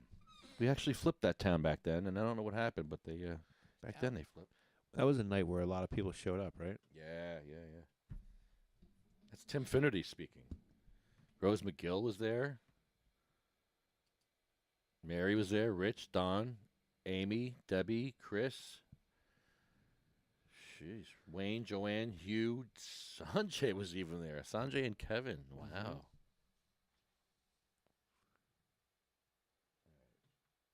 Where's Jeff's at 21. Okay. There we go.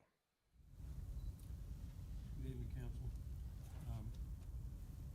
My name is Jeffrey Oakes. I'm from Oceanport, New Jersey, 60 Pemberton Avenue. My thoughts aren't really fluid this evening. I had a long ride up here with my wife. Today, I finished 3 aggressive rounds of chemotherapy for my cancer. Tomorrow, I go right back in the morning for my 27th round of chemotherapy. 2 years ago, I was told I had 2 months to live. Through traditional treatment with chemo and radiation therapy and surgery, along with the use of medical cannabis, I'm still here. Sometimes I ask myself why, I don't know, but I'm here. And I'm here with a wonderful bunch of people that care. They care about the human spirit. They care about taking care of the disabled and the people that are compromised and can't take care of themselves. And I'm one of those, I'm disabled. I went through a long period of fighting my way through the system and getting Social Security. It's been a battle for me. But with this ban and how it affects this essential medicine, medication that we're all asking, for everyone to accept and remove the stigma and help us with access to this. And the Board of Health and the state of New Jersey is on board, the governor is on board with expanding access. But when plenty of people here, the group that we're loosely affiliated with, the groups, we've been to multiple council meetings, and the tone is that a lot of towns just don't want anything to do with marijuana. And that mentality, as far as the medical side of it goes, it inhibits the expansion of the program and the timing of it, and it makes it difficult, and it translates into higher prices, which are exorbitant already.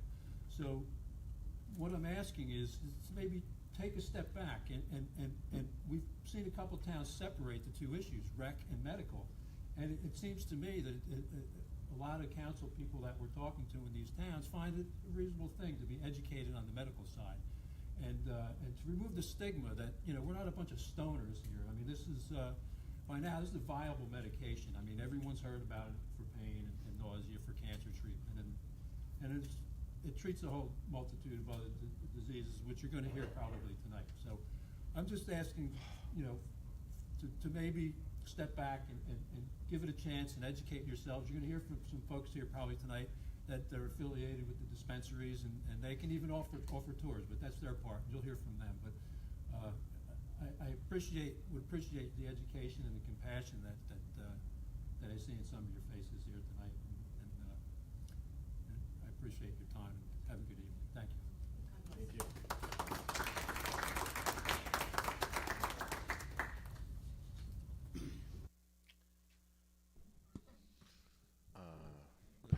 apologize. I'm missing Colette Carroll's picture. I'm missing a few pictures. I'm missing Jeff Oak's picture, Colette's picture. Is that why you're getting frustrated? Yeah, I don't know what happened. It just question marks here. I don't know what happened to them. It's weird. I have to put them back in. So Colette Carroll. Your aunt is missing too. I have to get you a picture of your aunt. I think it's your aunt. Oh, Lori, Lori. yeah. Looked like Mary was about to get up and speak. That's You wanna hear Mary? When she used to speak, that used to be let's hear her speak. Sure. Hello, my name's Mary Oakes. I am Jeff's wife. I'm also asking that you table this medical cannabis until you do a lot more research on it. In our town in Oceanport, we did have one councilwoman who did go to the dispensary, and she was blown away at what she saw.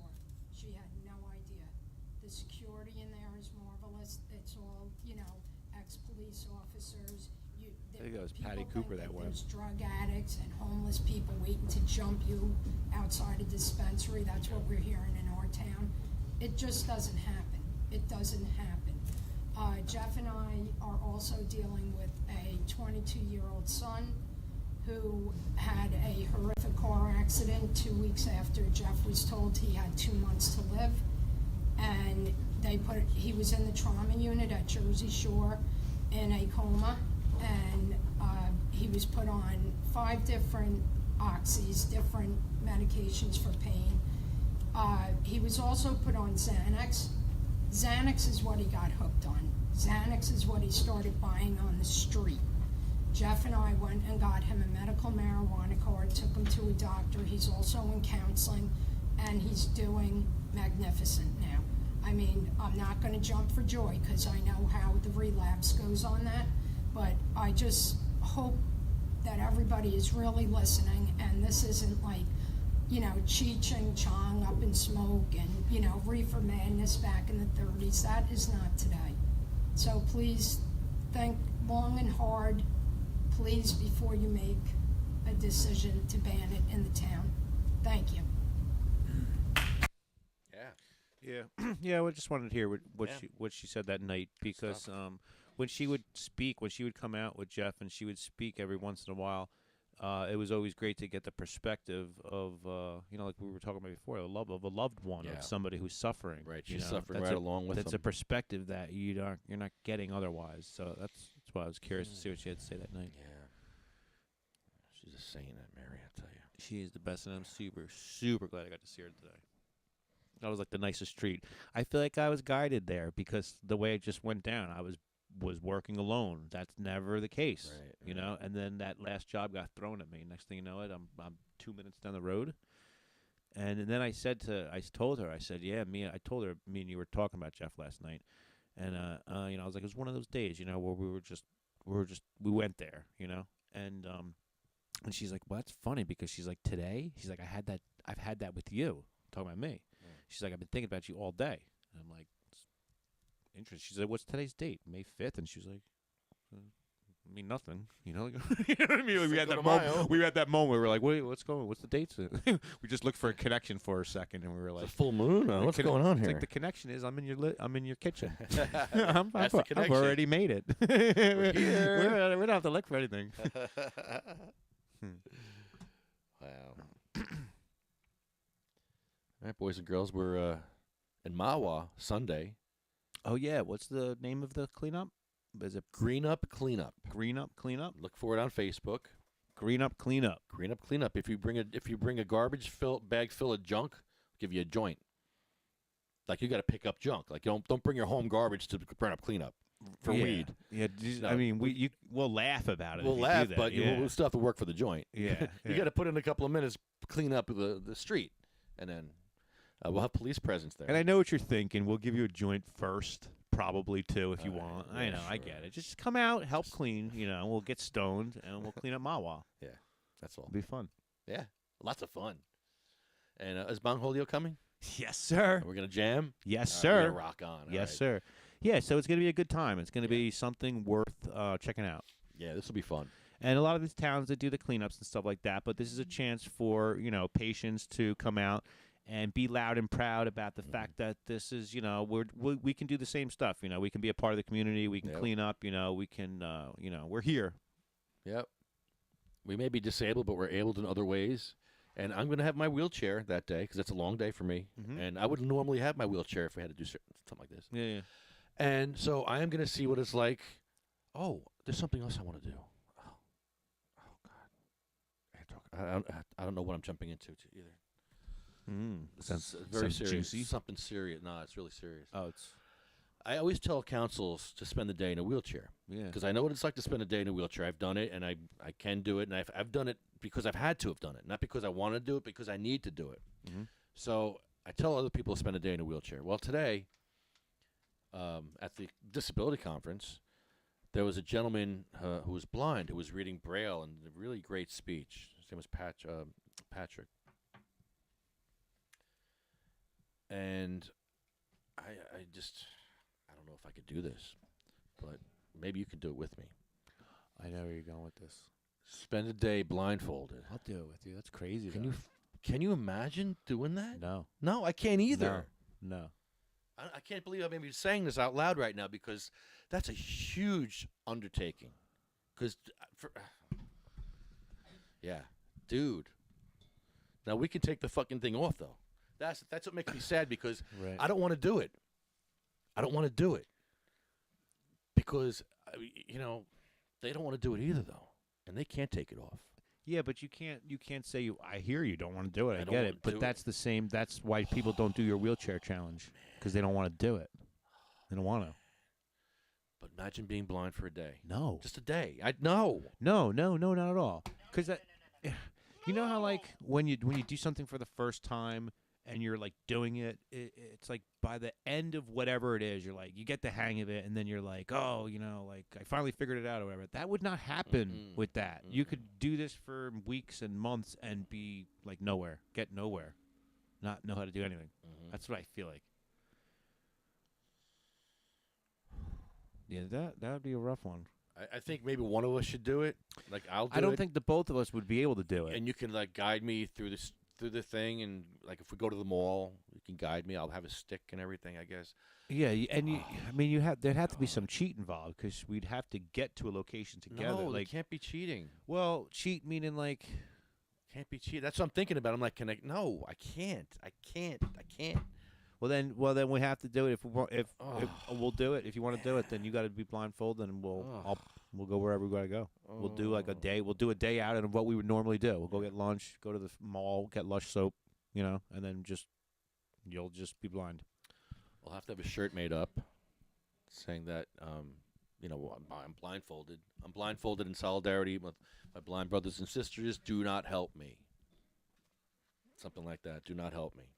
Yeah, you know what it'll do right away is a lot of things will be heightened that you would normally wouldn't like expect. Like right away you'd be like, "Holy shit, thank God I can trust Mikey." Like he's not going to have me run into a wall. Like right away you'd be like, "I'm so glad I have this lifelong trust with him already." Step because one. right away I'm like, I don't got to worry about him like me running into a wall That's or step anything. one right there. You know what I mean? Like he's not going to have me run into a road, man. walk into just like, a fountain. Dude, I don't know if I could do it. I may tap out after a while. I may tap out. I don't know, man. That's a tough one. I don't see you being able to do a full day. No, I don't think so either. Because to be honest, I don't think I could even do 2 hours. That's what I'm saying. No. We got to put ourselves in their shoes. No. Yeah, I mean. And it's like, wow. That's a rough one. Yeah. Yeah. So maybe we could take turns doing it. I'll do it once, and then you could try to do it. We'll try to, you know what? We'll see who can do it longer. Well, I'll bet you see who could do it. There we go. We'll do a contest. There you go. Okay. The contest. Who can do it longer. Because it doesn't necessarily have to be the same challenge that you've always challenged council members or Right. whatever. It doesn't have to be 24 hours, just some kind of attempt to be able to, be able to get there. So I'll make 2 shirts. 2 shirts I'll make with our activists. This is going to create awareness, too. This is going to be helpful. I always wanted to help the blind community in some way, and I don't know how else to do it, but this is a good way, I think, to do it. That's a really good way of doing it because then you're creating the awareness of the fact that, hey, don't forget that there's blind people around all the time, and then they're struggling, they're dealing with trying to get around and all that. You don't normally see them. No. That's what it is. I seen one in Bayonne. This one girl, she would truck down. She would just fast down the street. She had a big stick with a ball on it, and she just knew where she was going. And Really? zoom. I tell you, man, Wow. human beings are fascinating. They're amazing, amazing, amazing. There's that show Superheroes or whatever, Stanley's Superhumans or whatever. Yeah. There's one guy who clicks with his mouth, like he does a click, and he goes off the sound waves of things. So like a dolphin, like he's using sonar, and that's how he's blind, and that's how he figures out the distance between things that are around him. And my man is riding a bicycle blind. Riding a bicycle the same way we would be riding a bicycle, like it's no big problem, and he's doing a click of this click, click, click, click, and as he turns his head, he can tell how far something is by the audio of the sound waves, you know? Wow. Fascinating. Like, just, humans are incredible, you know? Wow. And I guess that's just one of those instances where you're not using one part of the brain, so now you're overusing another area. You know, they say that we only use like 10% of our brain or something. Yeah, this guy Patrick, at 5 years old, he became blind from something called ten something. Some kind of weird disease, and I never heard of it. And don't have his name here. Oh wait, maybe this is it. Is it Charles Patterson? I would just try to learn music or something. Charles Patterson McKenna. So what happened was he became blind at 5 years old, and at that age you're young enough where you can start learning adaptive therapies and adaptive things. So he learned Braille. When he was speaking, he was speaking very well, and he was reading in Braille with his finger as he was speaking. Really, really good. Yeah, it was impressive. And yes, Patrick McKenna was his name. And I'd like to get in touch with him someday. There's a few people I'd like to talk to on this. Yeah. Yeah, now I can't get that out of my head because you know, talk about the wheelchair access, or the lack of wheelchair access and stuff. I remember being a kid and being at McDonald's in the bathroom or whatever, men's and women had, you'd see Braille quite often. Yeah. I don't recall seeing Braille in the recent years. Just around. Really? Not really. I mean, I'm not looking for it, but I remember as a kid seeing it much more often. I think I did see it more when I was a kid. For much some reason, more you often. don't see it now. Much That's more right. often. You see it at McDonald's bathroom. I guarantee you, if you go to McDonald's bathroom nowadays, it's not going to be there. Oh boy. I'm telling you, man. Oh boy. So it's almost like it's gotten worse. This is from the surface of what I'm trying to recall. In terms of like Braille, when we were a kid, you would see it here and there. It's a really good point. For men and women's bathroom, you would see it. It was common. Yeah. Like common. It was there. I wonder if that's an issue with people that do Braille. If But there's when not enough Braille. Well, there can't be enough. Clearly isn't. Yeah. But even when you said you don't see blind people as often or whatever, and that's ever since you said that, I'm like thinking about it. I'm like, well, they gotta be somewhere. Like shit, they have to be out and about as well. Well, I saw a blind person at the Christian concert. Somebody was guiding him. He had the stick, and they were guiding him. So yeah, I did see someone yesterday who was blind. Yeah, I guess that's one of those things where I guess the rest of society says, hey, if you can't see, you're going to need someone to help you. In that case, yeah, you're going to Newark. Yeah, you need someone with you in Newark. But I'm saying, I guess that's why it extends to everything. Like if you lived on this block, you'd probably know this block really well. Know where everything was. Yeah, it's the same. It's the same concept of like, well, if you're like, does your police station have wheelchair access? Like, you want to make a complaint? Just make the complaint. Yeah, I can't wait to go with it. It's that same. Yeah, that's a great one. South End boy. Oh, South End boy. You opened a can of worms. Medicine return. Boy, they opened up a can of worms. Wow. Wow. Not so dank Dropbox.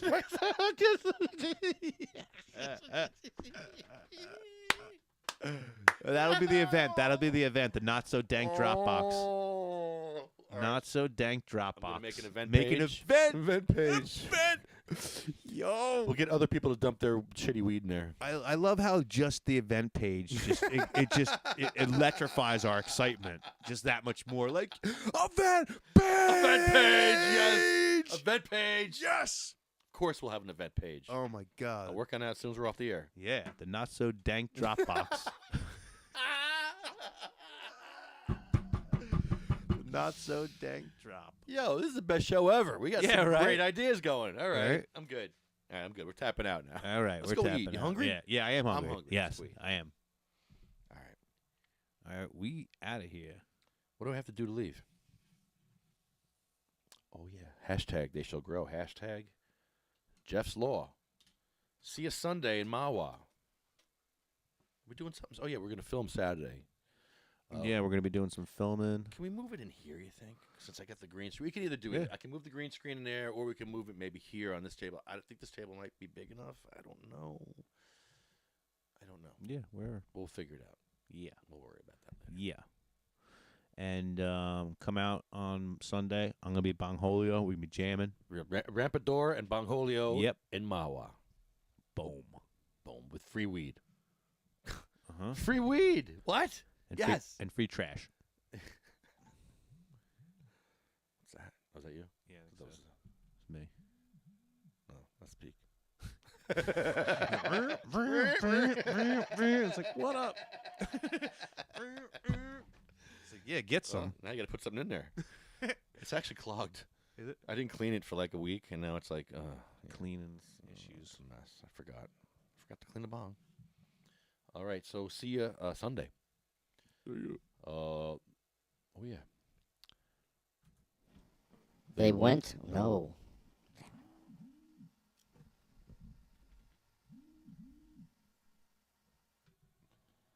They went. Yeah, there we go. That sounds good.